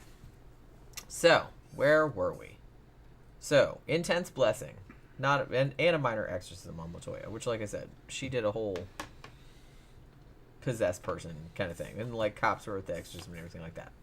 And see, this is another thing that I'm talking about. Okay, so Samantha Illick, the other DCS lady, she says that after she attended this blessing and exorcism thing, that she had all kind of things befall her. She got really bad burns from a motorcycle. She was in like a jet ski accident and like broke some bones or something like that. So she was in like 2 or 3 accidents like in the month, I think, after the thing. And she attributed all of that to demons basically like following her from this thing. So I mean, I don't know. Like I said, you could just be unlucky. I mean, that it happens sometimes. It sucks, but it happens. I don't think every bad thing that happens is demons. No. But this is a mild poltergeist. So, case. like I said, it does seem like, even though there's a lot of witnesses to this case, and I'm not trying to be mean or anything like that, but even though it seems like there's a lot of witnesses that saw this, that, and the other, you have to think that a lot of these witnesses are really, really quick to attribute just regular, random, everyday shit to demons. Yeah. Like, once they've been in the house. So they're already kind of primed to believe in that kind of stuff to start with. So I don't know if they're the most credible or rational witnesses. That's all I'm saying. That's all I'm putting out there. You know? That's all. I don't blame you. Right. That's how I saw it. I think it may have been a real mild poltergeist case that caused the panic. I mean, yeah. If anything, and like, I don't even know if I'm willing to go that far, but if I was gonna go in that direction, that's probably what I would say. It's like, yeah, maybe they saw a couple weird things and it was like pretty weird, but they flipped out about it, and then some things that probably weren't even related to that, they started like, and then it just snowballed. I'm gonna say it's mild poltergeist. They said the kid ran up the wall backwards. I didn't see that myself, but there were several witnesses that said that. You don't think that happened? I'm not saying it didn't happen. I'm just saying that I don't know if it was impressive as they made it sound. Made it sound pretty fucking impressive. Because I will note that the kid was holding on to his grandma the whole time. So it's he did have some leverage. He did have something to hang on to. And like I said, it might not have been like as spectacular as they made it sound. Maybe. You know? Maybe, yeah. I'm just saying that's kind of what I suspect. Okay. But you know what I mean. I'd have to see it. I'm really skeptical. Yeah, I'd have to see it. It impressed him. I guess. Yeah. I mean, yeah, maybe it was. I don't know. Like I said, I wasn't there. I didn't see it. Yeah. I'm just saying that I don't think it would be impossible for a kid who was hanging on to somebody the whole time to do something like that maybe people would be like, holy shit, it's a demon. You know? I don't know. Pammy says, just found your channel looking for the Magdalena Solis case. Oh, yeah, we just did that not too long ago. Yeah. Happy I'm catching alive. That was was that crazy Mexican woman. Oh, her. Yeah. You remember that? That was a good case, yeah. That was a good, yeah. I think somebody recommended that a long time ago. I'm glad they did because I had actually never heard of her, but woo. That was something. Sebastian said, is the Poe game on a board or computer game? Looks fantastic. Thank you. It's a board game, actually. I designed it a couple years back. I like to design board games. I don't have as much time to do it anymore, but I have done some. I have some, actually. I might have a Poe game back there someplace. I don't know. I don't know where it's at. Let me see. It's probably like This is a good example. Oh well, this is another one I did. Yeah. This is Yeah. That's like Absinthe. It's based on like Absinthe stuff. They're very good quality games. And this one is like Super an nice. Egyptian like tomb one. Yeah, I did that one a couple of. Oh yeah, that's the Mary Shelley one. Yeah. And then that one, you saw a commercial for that one. That's all about Mary Shelley and Percy Shelley. Show them the back. And Lord Byron and all that. Yeah, they're beautiful in there. Yeah. Jenny makes all those. Yeah, I do that for fun. Yeah. And this one, I don't think he was out of commercial. This is a Halloween one. Yeah. I did that one last year or the year before. Show them the back. But it's like a Halloween game. Yeah. It's big board game. I have the Red Death one here somewhere, but I don't know where it's at. Where is that? It's probably there it is. It's probably underneath all the shit over there. Probably underneath all the You got shit. Edgar Allan Poe one, and then you got Gorgon's Lair. Oh yeah, that's the Medusa one. And then you got a Shining game. I didn't design that one. You bought me that one. Okay, yeah. Oh, here it is. It's underneath this one. It's underneath here. Oh, okay. It's underneath all this stuff. Yeah, don't. Can't get it. Yeah. Yeah, don't fuck with it. Don't fuck with it. But yeah. It's similar. It's all the same quality. Yeah, I use the Game Crafter. You can like upload all your stuff and they will print the games for you. So it's good. And then you get they get a huge percentage and you get a small percentage. However much. Yeah. Well, you can They take all your shit. Well, no, I mean you can price it however you want to price. They give you a base price. It's like this is how much all your components cost, and then you add however much you want to add onto it. So you get a commission. Right. Yeah, for each one that you sell. But they only print them when you sell one. Yeah. I'm working on one now, like just off and on, like whenever I have time, which I hardly ever do. But I'm doing one now that's like based on like Victorian spiritualist seances. You know what I mean? So that's just going to be a card game. I'm trying to make it like really cheap. Girl is multi-talented. Makes games. That's my makes favorite. shows. Honestly, books, makes porn. She does everything. It's true. I'm a Renaissance woman. Yeah. Honestly, I think I've said this before, but if I had my druthers, I could just probably designing games is my favorite thing to do because it incorporates everything that I like. Because you kind of have to write a story too, so that it incorporates like the writing aspect, and it also incorporates like a design aspect, like an art aspect. And I just really I find it really satisfying, like putting all those things together. So if I only could do one thing, like Make that I games, could huh? make money, I would probably just do that. Like I would design You board can send games some and shit card to beer games. and board games, by the way. I know, but it's expensive to. I looked into it. Oh, they want money. Well, yeah. Yeah, of I course. mean, you know. How much do they want to play their game? If you sponsor Yeah. half of a show, Yeah. I think it's $600. Okay. All right. I think it's $900 to sponsor one whole one. Right. You probably wouldn't get the sales. Yeah, The and recoup. that's what I mean. I'm not really sure if I would. I mean, they're a hugely popular show, and like if they like your game, then people would probably buy it. But I don't know if I can justify that much expense. Well, even if I had the money, which I don't. But At that commission rate though, you have to sell a shit ton yeah, I would have to sell a to lot recoup. because I don't. Yeah. I mean, some of those games I don't make that much money off of them because Right. all the components are expensive. Because I wanted them to look nice, you know. Yeah. And you know the components are not cheap. So I didn't want to cheap out on the shit. But like I said, the one I'm working on now, just like I've been working on it for like a year, because it's just like I never have time to work on it. But I'm trying to make it like under $25, like, but it's just gonna be like a card game. It's not gonna have board or anything like that. So so we're almost through with this. Yeah. So Samantha like had all of these misfortunes befall her. She was like in some accidents and broke her ankle and like she slipped on the ice or some shit like that. So she kind of attributed all that to demons. She's like, oh my god, like the demons are fucking with me or whatever. Now, also, I think here's the thing. Maginot, he believes in demons too. Obviously, that's kind of his whole bread and butter. But he also kind of it was maybe allegedly encouraging LaToya, like maybe in her delusions, if that's what they are. Saying it's like, oh, you should look on the internet as like and see if you can figure out which demons are in your house that are like plaguing you because they're all different, you know. And so she's like, apparently she's like looking up on the internet, going, oh yeah, that sounds like some like the demon, like one of the demons that's fucking with us and stuff like that. And I'm just like, please don't encourage that kind of stuff. But yeah, so that's what they're doing. So after they did the minor exorcism, then I guess the bishop was like, okay, you can do the big deal exorcism now, you big baby. Like, okay, finally you can do it. So they do the major exorcism, the real exorcism, I guess. But, you know, it's official, so I guess it's like more it works better. I don't know. It's more demon repelling, I suppose. Now, so they actually ended up, Maginot actually ended up, I think they did 3 exorcisms. They did 2 in English and 1 in Latin. So that's when you know it's serious, when they're doing like the fucking Latin exorcisms. Because demons fucking hate that. They fucking hate it. You come guess. at them with Latin, it's fucking over, man. They go, we gotta get the fuck out. We're going, all This right. language is too goddamn old. God it's too old. damn it. It's too old. It's too You official. We gotta get assholes. the fuck out of here.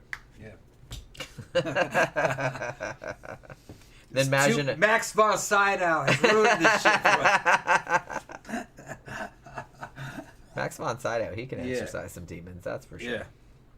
But yeah, so they did 3 exorcisms on the shit. So basically, so a year later, so I guess this all did happen over the course of a year because it was November of 2012, and I think they first started reporting stuff in November of 2011. So this is over a year that this happens. So the kids finally get returned to LaToya because I guess they've figured out. They do all these exorcisms. They're like, oh, well, I guess it's okay now. Like, it's okay for the kids to go back. I guess that they had been taken away like 6 months before. So they were in like state custody for quite a while. So she gets the kids back in November of 2012. And they moved. They did actually, I don't know where they got the money from, but they did actually save up enough money. And they moved to Indianapolis. And reportedly, they didn't have any more paranormal activity after they moved. Now, I will note a few things. A couple of these things I've sort of alluded to earlier in regards to perhaps considering this case with a little bit of skepticism. As I said, several doctors and psychologists that looked into the case, because like I said, there were a lot. DCS was involved, there were cops involved, everything like that. A lot of the doctors seemed to think that LaToya, she didn't necessarily display any signs of mental illness, but she might have had some kind of she was very, very religious, and that she might have had some kind of like religious delusions. She did seem to genuinely believe that the children were possessed, and so they speculated that her belief in this regard might have made them act in that manner because they thought it was what was expected of them. And a couple of the psychologists did say that they thought that the kids were doing that to please their mother, basically, because that they thought that that's what she wanted. So there was that. Also, as I mentioned, they had very, very irregular school attendance. LaToya was saying that it was because the demons were making them sick or keeping them awake, and so she had to keep them home all the time. However, I believe that reports of their truancy, I guess if you want to put it that way, came from before the reports of the haunting started. So this had been going on before that. So there's that as well. I think there were some complaints as far back as like 2 years before the haunting shit started, like in 2009, like that the kids weren't going to school and there were other things going on like that. So there had been complaints filed against her a couple of years prior to the haunting shenanigans beginning. So there was that.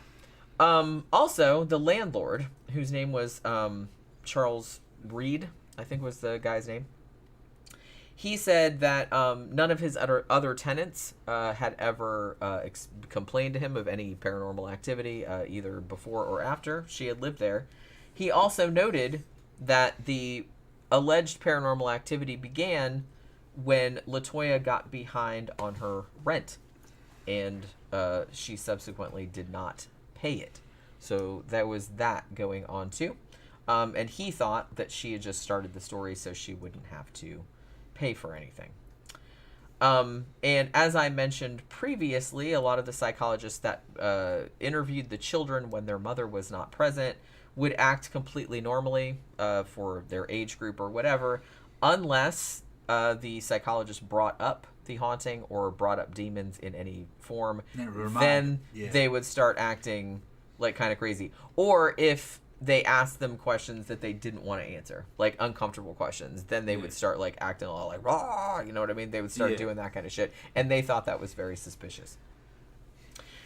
So, as I mentioned earlier, so the family got out. They lived there for about a year, and then they fucked off. They went to Indianapolis and reportedly did not, didn't have any more paranormal activity after that, at least as far as they said.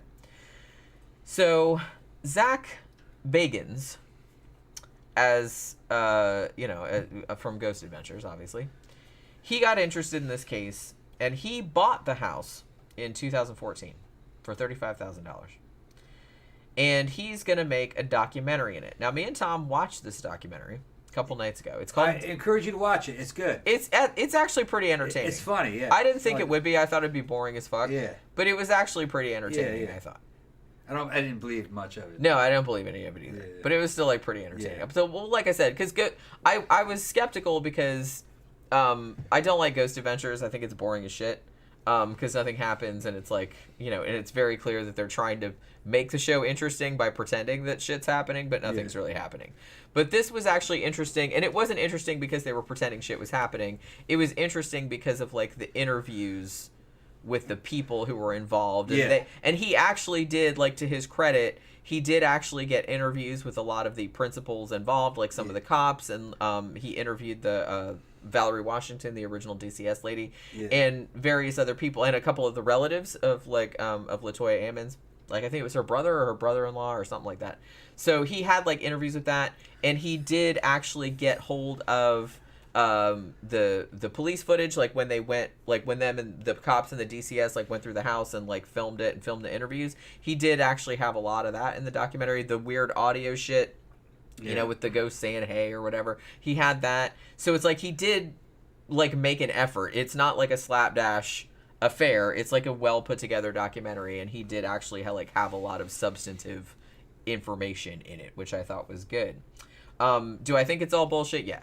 But the thing about it is that, so he buys the house, and I will say, he tried to interview LaToya and Rosa. Like, he found out where she lived, in Indianapolis, and because he had seen her on the news or something like that, like about some other unrelated thing.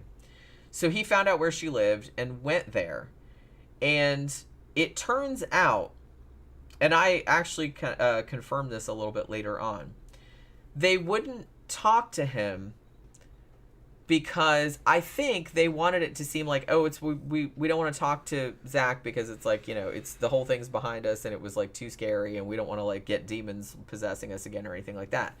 But, and I will give him credit, he did seem to imply that they didn't want to talk to him because they had already made a deal to sell their story to someone else, and they didn't want to fuck that up.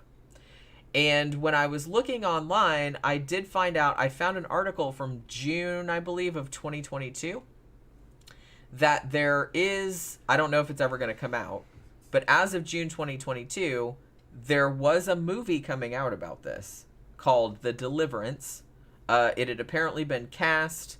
I don't know if they started shooting it yet or what the deal is with it, but there was an article about it that said that, you know, so I don't know. So I think that kind of, like I said, that doesn't necessarily mean the shit's not true, but there does seem to be like a little bit of a financial... Sounds like they're trying to make another fucking motive. Amityville. Right, because they didn't want... Because wasn't there a thing... Because there's a scene in the documentary where Zach is talking to...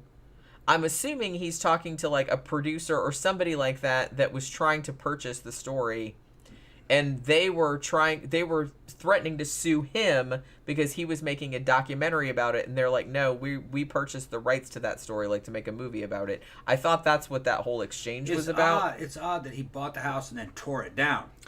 Okay, See, now there's no way to confirm the claims. Yeah, well, that's one thing. Yeah. And okay, so here's the thing. Like in the documentary, so like I said, they mostly, you know, he talks about buying the house, but then he kind of goes back and talks about the case. He interviews some of the people, like I said, the police captain that was there, like he's interviewed quite at length. You know, the DCS lady, Valerie Washington, like some of the people like that. And they have, you know, police footage of Rosa and all this other stuff. And then they have like some reenactments of like the kids doing demonic shit and everything like that, which are actually pretty good. It's like, it's pretty well staged.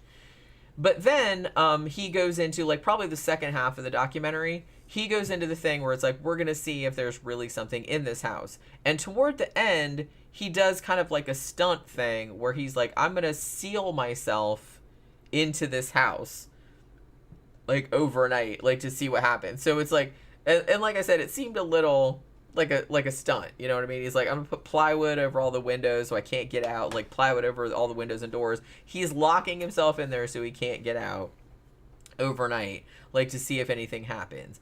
And so then, you know, he's like, yeah, they make it seem like pretty creepy and scary, like he saw something or heard something or anything.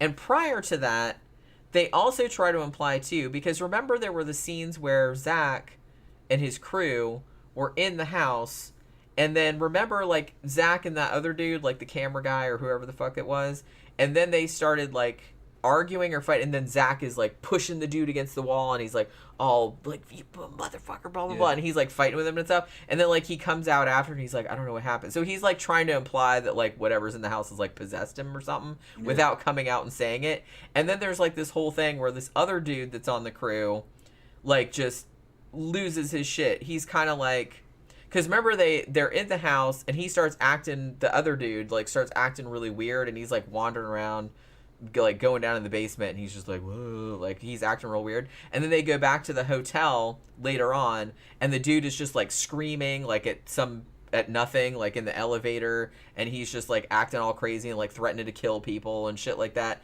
And I'm just kind of like, it seemed a little over the top, I'm just gonna say. But I'm just saying they didn't come out and say that they thought like demons were possessing them, but that was clearly what they were trying. They wanted you to come to that conclusion, that like the demons were affecting their behavior. Now, even though he didn't come out and say this outright either, I feel like Zach would say that his explanation for having the house demolished, which he did in 2016, which is why it's not there anymore, was, well, I don't want anyone else to live in this house and get possessed by demons or whatever. Because apparently him locking himself in there over the night, like with all the plywood and everything, like on the windows and doors, that was like the last straw. And he was like, it was so terrifying that he's like, no one should have to experience this. So it's like, I'm just going to tear this down and be done with it. My theory, though, is that one, like now nobody can go in there and like check and be like, hey, nothing's going on in here. It's just a regular ass house. But two, I think he just needed like a real dramatic ending for the documentary. Yeah, and you're also locking down the story. That's what I'm saying. No one now else it's can, over. It's over, and nobody else can add to it or right or debunk it. Yeah, you're just saying you're definitively like ending it. Right, which is when you look at a more, I would say, a more believable investigator, like Steve Mera. He would go, no, we're going to keep the house here. Let's keep studying it. That's, like that's what a scientist would do. Go, yeah. And you guys go we in got there to and figure see if this you can out. figure that. Right, yeah. And you guys go in there and see if you guys get possessed. Just go on, see if you get possessed. Right, yeah, but if you tear it down, that means you're protecting your version of the story. Yeah, like you said, he's locked it down. And like I said, I think he also wanted it to be like a dramatic end because he's like, oh man, I stayed overnight in this house. Yeah, I stayed overnight in this house and it was horrifying. I don't even want to talk about it. Yeah. I'm getting rid of it. I don't want anybody else to have to go through what I went through. It's a brilliant move, though. Because it was like a brilliant move because now all the rubes. But it's all PR. Yeah, it's all PR, and now rubes will go, well, they tore it down because it was evil, like a man should do. And that's exactly what he wanted to portray. Yeah, right. Like I'm being magnanimous. I don't want anyone else to go through what I went through when I was in this house overnight. So I'm getting rid of it. You're welcome. Right. That's kind of But like I said, it was certainly a dramatic ending for the documentary. Like having the fucking bulldozers come in there and like tear it down and everything. This is the best haunted house in the world. Let's destroy it. Yeah. Which, and to me, okay, and here's another thing. I have so many questions. Yeah. So theoretically, let's say that this house really did have 200 demons in it, which I don't believe, but I'm just saying theoretically, just for argument's sake. So you tear down the house, or the demons, well, where do they go? They're just like, oh shit, the house is gone, now we have to like dissipate? They gotta go back to hell. Well, they were saying it was a portal. Can't they just hang out? I think even the cops said that. The police captain said it was a portal to hell. What difference does it make to a demon whether the house is there or whether it's just the land? Yeah. I mean, you'd think that demons wouldn't give a shit one way or the other. Yeah, well, they're demons. These are stories that are kind of told by people that don't understand quantum physics, who've never had any kind of out of body or near death experiences. From my point of view. Haven't seen that kind of stuff. If there were things like demons, they'd be able to come in and out of this dimension at will. They would. That's need what portals. I'm saying. No. So it's just every single story that I ever hear about, like, oh, this house, and like I said, we watch A Haunting a lot and all that other kind of stuff. So it's like every single thing. It's like, oh, it's a demonic entity. It's like they just seem really lame. It's like it just seems like they could do, if they were actually demons, they could do a lot worse shit than the stuff you see them doing. And they wouldn't be hemmed in by these false limitations that we're imposing on them. Right. That's why I don't think they exist. I think that's... So like I said, so Zach tears the house down, and I'm just kind of like, if they were really like fucking demons, then they would just hang out. They'd be like, bro, we don't need the house. We'll just fuck you up from here. We can fuck you up from anywhere. We're demons. When I had that OBE... had an out-of-body experience, I became aware that there were bad things in what you would call the spirit world. But they were mostly weak. You know what I mean? They really couldn't do anything to you. So the idea that they could come to this dimension and do something bad, nah, not really. I don't think so. Yeah, I don't buy it. I just don't buy it. All the good shit was in the pleroma. And if you went in there, there was no way you were going to come back out. You'd be recycled. We did a whole video on that. Jenny knows what I'm talking about. Yeah. Yeah. Deontay Barlow says, is Demon scary? Well, demons in general or Demon House, this documentary? I did not find it scary, no. But, I mean, your mileage may vary. Incurable skeptics. Yeah, I mean, there's just a lot of the stuff. We're not skeptics. We've seen shit. Well, yeah, but I'm skeptical of most things. Just because there's most too of these many. guys make this up. There's just too many questions that it raises, and it's like, Yeah. I don't really. Okay. At best, this was a minor poltergeist case that caused a panic. And then other guys jumped in to try to make something out of it. And then they fanned the flames. At best. Might have just been a panic. Yeah. Can we talk to... Well, and like I said, you have to think that most of the principals involved in this case from the beginning, even the cops, even the nurses, even the DCS people, were already believed in demons. Yeah. And this is a very religious... Yeah, and they already thought the place was haunted. Right. So if you're already primed to believe that kind of stuff, then like even like real innocuous shit could happen, and you could like be like, oh shit, demons. You know what I'm saying? You can go to the police captain. He's a nice guy, and I think he's actually got some street cred to him. But like you said, he had a religious background. He believed the place was haunted, and any little thing in there spooked him. Maybe it did have a fucking weird aura to the place. Maybe there was something poltergeisty going on there, which added to the fucking feelings. But he never really claimed to see anything impressive. Not really. It just he was weirded out by the photo that he took, like on his iPhone, that was just like a mist type thing, which could have been a lot of things. It could have been his fucking finger for all I know. The place weirded him out. But can we talk about, speaking of that, can we talk about just for a second, on the Demon House documentary, there was and they made much of this. They kept showing this clip like over and over again. And this was when someone on Zach's crew, they were filming around in the house, and apparently they weren't filming anything in particular. They were just kind of doing a run through of the house. And there's a thing where the cameraman walks by the bathroom, like the bathroom's over here on the side, and they're walking toward a bedroom or whatever it is. And there's like a black shadow that kind of goes like that, like in the bathroom, right? I remember that. Right. So they made a big deal about it, but they're like, we didn't see this when we were going through the house, and it's like we just saw it when we were like looking at the footage afterward. And I'm looking at it, and I'm like, that's a finger. That is bro's finger. Yeah. I mean, I'm pretty sure. And then it was, and it happened on at least 2 occasions. And they had the audacity to come out and says, by the way, this is not a finger doing this. Because they knew it was a finger. Well, see, that's what I mean, because they knew that everybody, like us, would be like, that's that dude's finger. That's that dude's finger in front of the lamp. So the dude very specifically, like the photo, it wasn't even Zach, it was like the photo, the analyzer guy, was like, it's not a finger. And I was like, no, I'm pretty sure it's a finger. I'm pretty sure it's a finger. Because it's blurry, and it's just kind of a shadow. Yeah, it kind of looked like if you were like with a and you kind of went like that. Yeah. Because it kind of went, and you had your finger out. And you had your finger out like that. That's what it looked like to me. I don't know. Yeah. It didn't look like like I said, if you're gonna say that that's a fucking demon, it better look like a fucking demon and not like a shadow of your fucking finger. That's all I'm saying, because that's what it looked like to me. Yeah. But and like I said, I thought it was very instructive, and so did you, because you laughed when the dude said it. Yeah.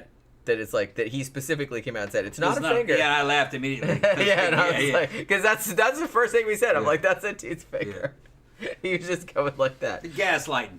Well, that's a good and I don't know if they're doing it on purpose, but that's like a good psychological trick to use if they know that skeptics are going to come out and say, hey, that's someone's finger, or that's a bug, or like if it's an orb or something. Then they'll be like, that it's not that, we checked. You know what I mean? Like, we thought of that too, but that's not what it is. Like, they're trying to make you feel better, but I'm like, nah, I'm pretty sure that's still a finger. I mean, that's what it looked like to me. It didn't, like I said, if you're gonna film some shit and you're trying to convince me there's a demon, that better motherfucking look like a demon, like definitively like a demon. Don't show me some demon that just looks like your goddamn finger. Yeah. Or like a hair or a fucking mosquito flying in front of the lens real close or something like that. Like, show me some shit that's like... Well, although if they did show... I mean, to be fair, if they did show me something definitive, I'd be like, yeah, you made that in fucking After Effects. Yeah. So, I don't know. So I think our verdict is that it was a hoax based upon a panic, probably. Yeah, I'm not saying that Yeah. nothing weird happened in that house. Maybe something did. I don't know. I wasn't there. Yeah. But then they jump on it and they try to monetize this bitch and fucking turn it into something that it wasn't, and they make a panic based upon that. Because if you have outsiders coming in, spending money on it, and giving it more attention, then the locals all of a sudden go, yeah, there is something wrong with that place. And then they get even more panicky. Yeah. Any little thing that happens, they go, it's the ghost. I mean, because it's very human for Yeah. people to want to believe in creepy mystery stuff. Yeah. You know? Well, Not everybody's an asshole like me that wants to debunk Yeah. everything. Most people aren't. So it's I've kind seen of... some creepy shit, and you can't deny it when it's really creepy. No, I know. You can't- I'm just saying... and I'm not saying this shit doesn't exist. Yeah. I'm just saying that 99 times out of 100... Yeah. there is a completely normal the rational explanation. Creepy shit tends to be very rare and very elusive and doesn't last long. If you run into it, you know what it is when you see it. There's nobody you're going to call, and it's not going to last very long, and nobody will believe you, so you're just going to let it ride. You're going to go, Right. yeah, I think that shit moved, or I felt like something was watching me, but it's gone now. You know what I mean? And fucking, what am I going to do? I'm just going to let it go. It's going to be shit like that. You know? And there is something to it. I've been there. But little phenomena like that I think is real, that I think means something, it's hard to monetize that. You can't make a movie out of that. I was walking up the staircase. I swear to God, somebody's watching me. I swear to God. Every time I go in there, somebody's watching me. You can't make a movie on that. Yeah, it'd be like boring. Yeah, that's boring. So it's got to be more than that. Yeah, I mean, if you're gonna go the full Amityville route, Yeah. I mean, you better have bleeding walls and Yeah. fucking demons in the basement and Yeah. shit. Like I mean, Priests have to make it appear. sexy. Right, you need yeah. you need some Right. over the top shit to happen, which makes it less believable, obviously. Yeah. But it's like it's gonna be more likely because, you know, reports of I felt creepy or I thought I saw a shadow in the corner. I mean, that's a dime a dozen. Yeah. If you're gonna get Hollywood to come calling, Right. if you're gonna It's get a gotta book be that, deal, yeah. you gotta have something sexy. You gotta have Yeah. something that's like original, a little bit of different take on it. You gotta have like some crazy shit happening. Yeah. Nobody's gonna just watch a movie about somebody having feelings about shit. Yeah. That you're in a place and you feel like you're being watched constantly. Right. That it's a heavy, oppressive feeling. That's not. I that mean, you're it might. having bad It's dreams. not exciting for other Right. people to watch. That's Right. all I'm saying. Right. And in my experience, that kind of shit exists. It's Right. not this. Now, the poltergeist experience, which happened, some of the things did move, and everybody saw it. But it wasn't quite what they're describing here, and it's not quite what in Amityville Horror, and not quite what you saw in Exorcist. It's in some ways cooler, but in other ways fucking not quite as impressive. See, like I said, I'm kind of one of those weirdos that, I mean, when they make horror movies, not based on true stories or anything like that, but when I watch horror movies or read about a supposedly true case, whether I believe it or not, subtler shit is creepier to me. Yeah. But I know that I'm in the minority on that. Yeah. To me, like, if shit is more subtle but also without context, to me that's a lot creepier than just like, I saw a demon walking through the house. I'm Yeah. like, that's not scary to me. I mean, yeah, it'd probably be scary if it happened to me in real life. I'm not saying that. But I'm just saying that, like, reading about it or watching it in a movie, that's not scary. Like, I don't know why that is. I feel like subtler shit is scarier to me just because there's no explanation for it or there's no reason for it. There's no context behind it. And to me, that's, like, scarier. That was like that house me and Eric moved in Boston after we got out of the Army. Everybody that went in there, all our girlfriends that would come hang out with us, it was just a bad place. It just felt like you were being watched constantly. Just this oppressive darkness. It was just a bad place. You'd have bad dreams there, but nothing ever moved. I couldn't prove it. I felt like I got attacked. That's what I mean. But I Everything didn't was see internal. anything. Yeah, it was all internal. I didn't see anything. You know, I felt like eyes were spinning around me, watching me, bearing down on me one time, and like it was trying to push me down into the ground, what it felt like. But I couldn't see anything. And I just threatened it. Said, I'm going to burn your fucking house down. And it went away. He's like, okay. He says, hey, this is your house. I know this is your house. And I'm going to burn your fucking house down. You know what I mean? And I says, I'm going to go get some gasoline out of the fucking car. I'm going to burn this house down. And it went away. See, the only time in my whole life that I've ever had that sensation, where I was in a place and I'm like, I don't like it in here and I get the fuck out. Yeah. I was in a fucking Big Lots. Yeah, you told me about that. Yeah. I have never had that happen, and I still can't explain it. Yeah. I don't even remember what I went in there to buy some Tupperware. That's what I went in there to buy. Went in there to buy Tupperware in a Big Lots in Daytona Beach. Yeah. And I went in there, and I was in there. I made my way over to the aisle where the shit was, and I started feeling like, I need to get the fuck out of here. Like, this is something really bad is going to happen. Yeah. And I had never felt like that, ever. Right. Well, that's what that house was like. Right, that's what I mean. That's the only time that I've ever felt that. And it would subside sometimes, but it would never totally. And then sometimes it would ramp up. And Eric could feel it too. And it was, but nothing ever happened. Like nothing ever moved.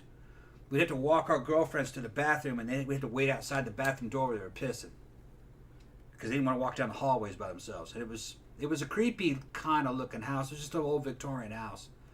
But Boston is filled with those. Yeah. It's just that particular one was a bad place. For you Star Wars fans, man, the only thing I can describe it is it was a place that was strong with the dark side of the Force. Kind of like where Yoda was hiding out on Dagobah, where fucking Luke saw the apparition of fucking Vader and shit. It was a place like that. Something bad had happened there. And some kind of residue was left. And the house was about 125, 130 years old. It was old. It's weird because I spent a lot of time in my grandfather's house when I was growing up. And my mom and all her siblings, rather, she had 7 siblings, and they all grew up in that house. And they all reported haunting shit. Like they'd had blankets pulled off them, like they heard footsteps on the roof all the time, shit like that. And I was in there and I was always kind of, because I loved that house. I thought it's been torn down now. But I loved that house, but I always wished that I experienced something there, but I never did. It was creepy, but in a cool way. Like, I never felt creeped out in there, ever. Like, I thought it was just a cool fucking house. I never got scared in there. Yeah. But they did, apparently. But I never felt anything in there, which I always thought was really weird. Right. So I don't know if it was just... Because I was always, like, really excited. I'm like, man, I wish I could, like, see some fucking ghosts or something like that, but I never did. Sebastian asked about a Math Mountain recap. Recap. Yeah, we might be able to do something like that. Yeah, we did a recap where I think we updated... Because I think we had pictures of the place from... That was, like, a few years back we did that. Newer pictures where we had newer pictures of it, where you were, like, talking about it. Yeah. But I think that might have been... Now that I'm thinking about it, that might have been even before we had a video component.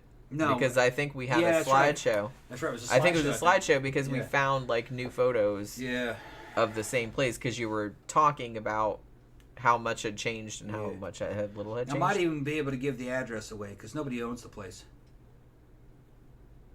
Yeah, nobody owns that now? Oh, no. That's right. Yeah, it was on Zillow. It was for sale, yeah. We saw, like, that particular condo was that on condo Zillow. usually changes hands through companies that use it as, like, a vacation house.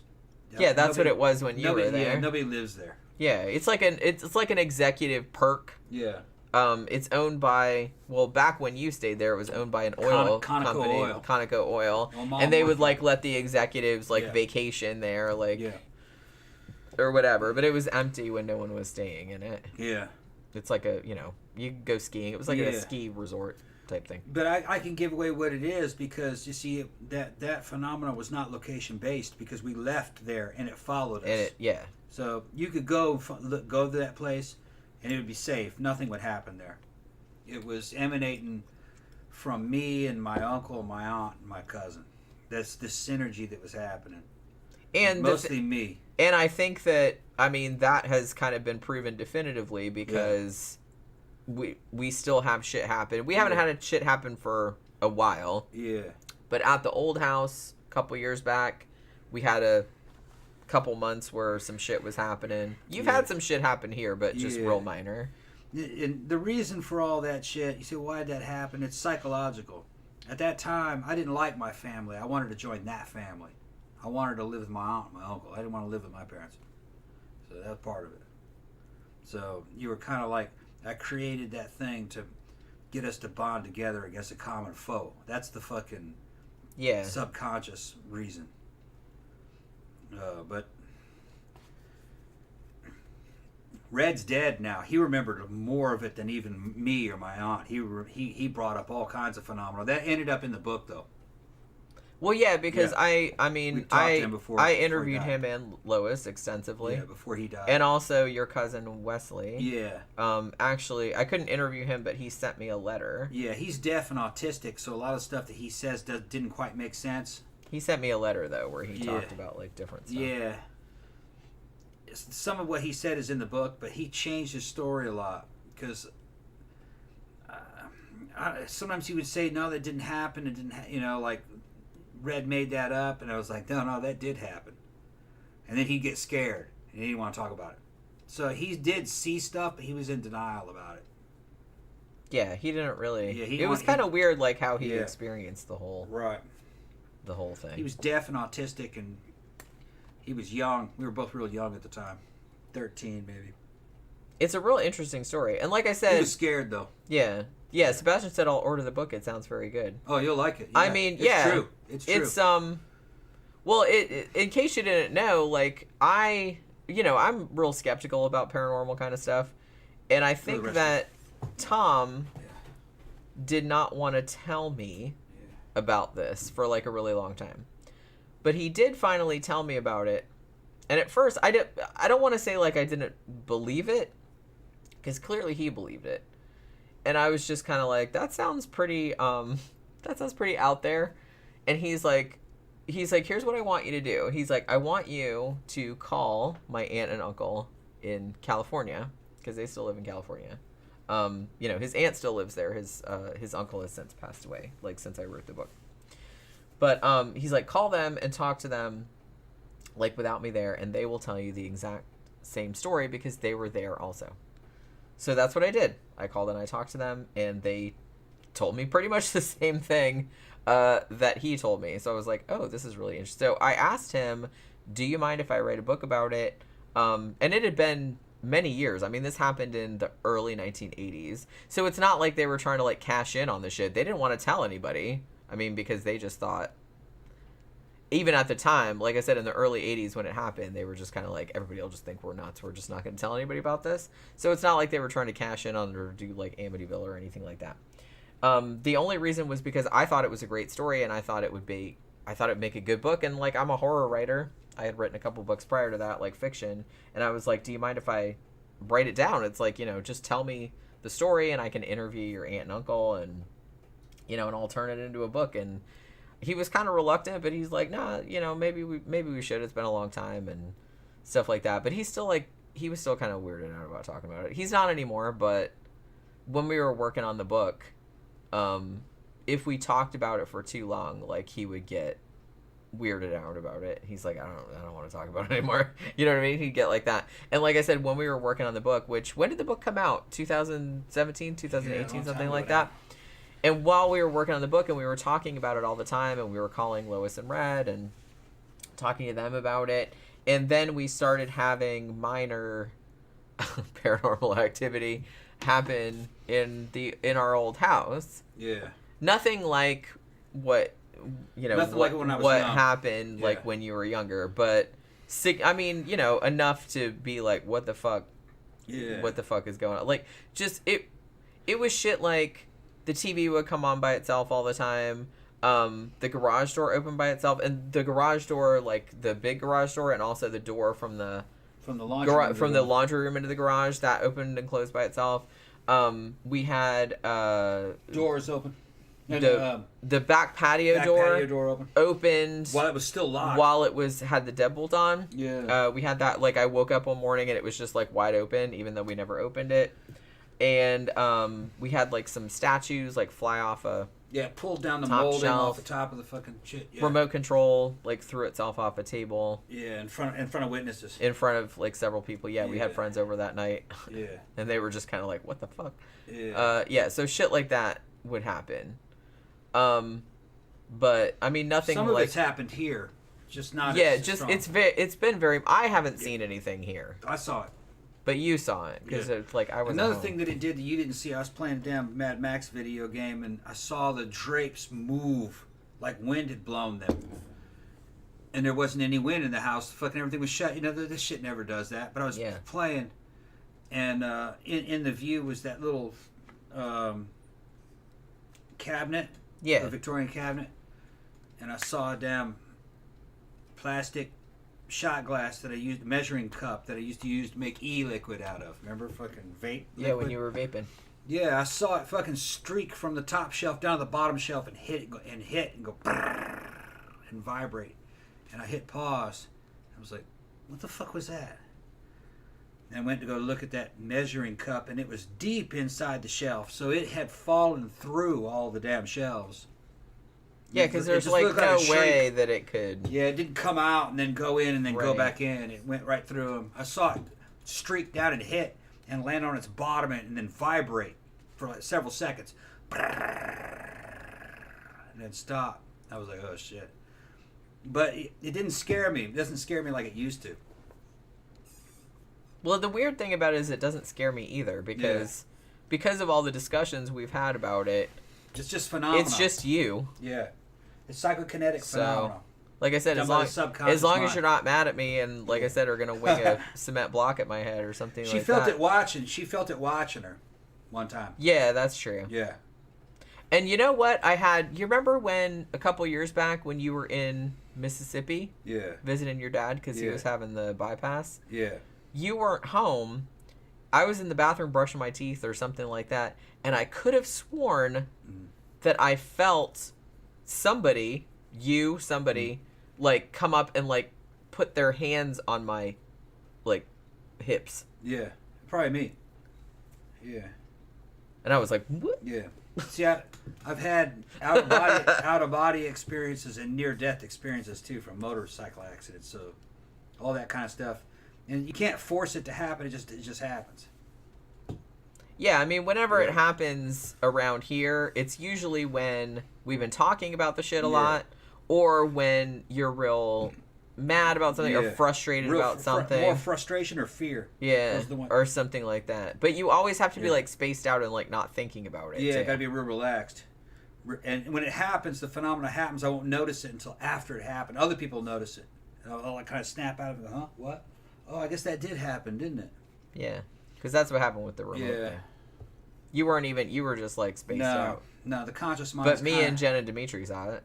It happens when the conscious mind is kind of like in a lull. You just kind of slow down. You're not really. The conscious mind can't do it. Like some of the shit you see in fucking Star Wars where Darth Maul is pointing at something and throwing it like that with his mind. It's not like that at all. Man, I wish I could do that shit. No, it's quite the opposite. Actually, she's probably glad I can't do that. The less you're thinking, the less you're thinking, and the less dominant your conscious mind is, the easier it flows. And it mostly has to do with negative emotions for me. Although I can do positive emotions too, but it takes time. You have to do like transcendental meditation. But it's going to end up manifesting itself as out of body experiences. I'll just leave. I'll see visions and shit. So, but I haven't done that in a long time. Because it's kind of like cheating and it's uncomfortable to do it. Because you're going to start to have to face certain parts of your psyche and certain parts of yourself. Not all of me is good. A lot of me is bad. And those things fucking attack you. You're dealing with demons. But what makes a man is to have these monsters and these demons and learn when to unleash them and when to keep them chained up. Jenny knows exactly what I'm talking about. Mm-hmm. There's sides of me that are very bad from military and contract type work and stuff. So part of me is like that thing out of Venom. Yeah. Yeah. He could relate to that movie. Yeah. Hard. Yeah, I made you what you are. You know, And that's why we you saw must kill this person. we saw it in They're the an theater. enemy. You know, that kind of shit. And I'm just kind of like, Yeah. hey, this is just like you. Yeah, it's just this is a good time to cut that guy's head off. You know, it's just shit like that. You know, I hear it say things to me. I know it, you know, but I'm like, yeah, fuck. Well, and it gets worse too. Like Yeah. it kind of ebbs and flows with Yeah. with all the you know, gear that you're on too. Yeah, steroids make it worse. Yeah, big time. Yeah. Well, depending on what. Depends on what it is. Depending on what it is. Yeah, Tran, I became the Green Goblin. Yeah, you were like Spider-Man. You were like a monster on there. Yeah. Like I don't want to go that far, and you weren't a monster, but you know what I mean. I was nice to women. I wanted to kill. Yeah, I wanted to kill men. You didn't do anything bad to me. No. But I'm just saying that yeah. Soph came over to visit when I was on that shit, and I had been on it for 5 months, and she said I was terrifying, and I was fighting in the clubs and shit. Yeah. They deserved it.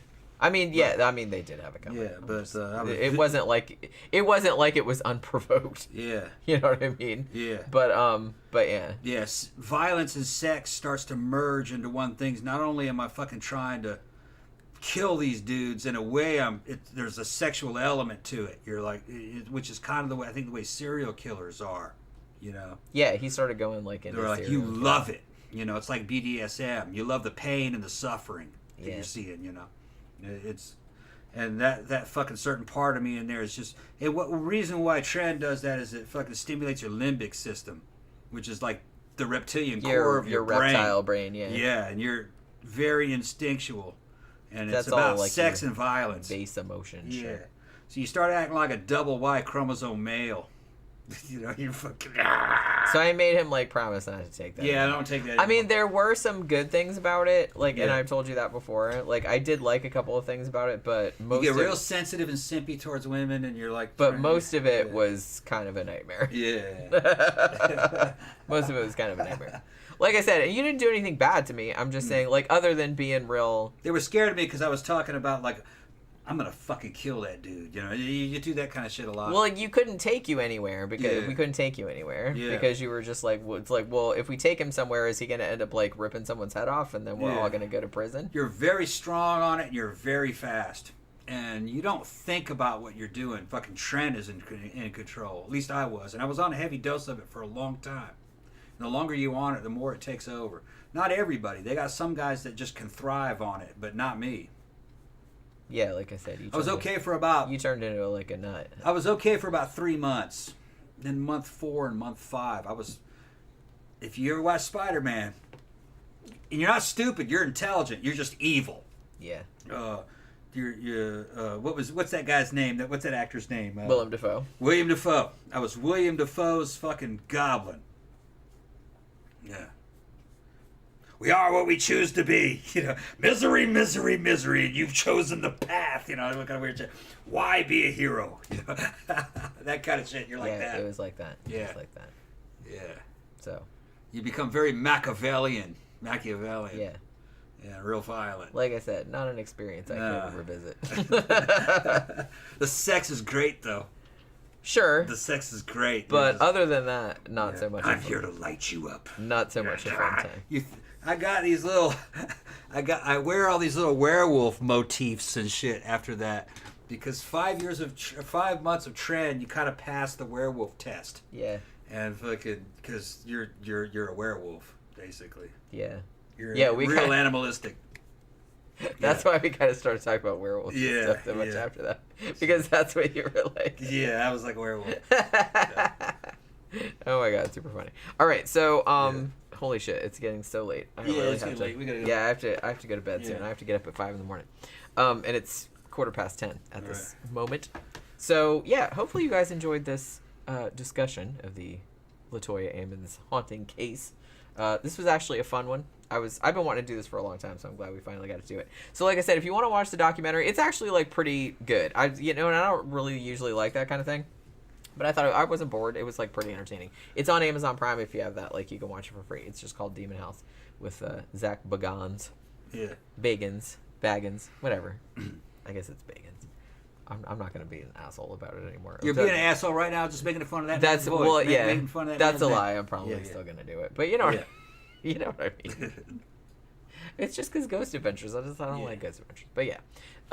So yeah, we will be back on Friday night for the Sidetrack show. So hopefully you guys can come around for that, because like I said, even though we do a lot of sidetracks on this shit too, but on Sidetracks it's all sidetracks. So we're going to talk about all the shit that we experienced on our first times streaming on Streammate. So that should be exciting. Like all the stuff that we had to do.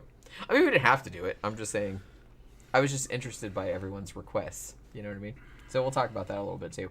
Also, Friday night is Memento Mori. Yeah. So we're gonna have to go out afterward. Yeah, we will. So yeah. But yeah, hopefully you guys have a good rest of your evening. Have a good day tomorrow. We will see you again on Friday night for the Sidetrack show. Good night.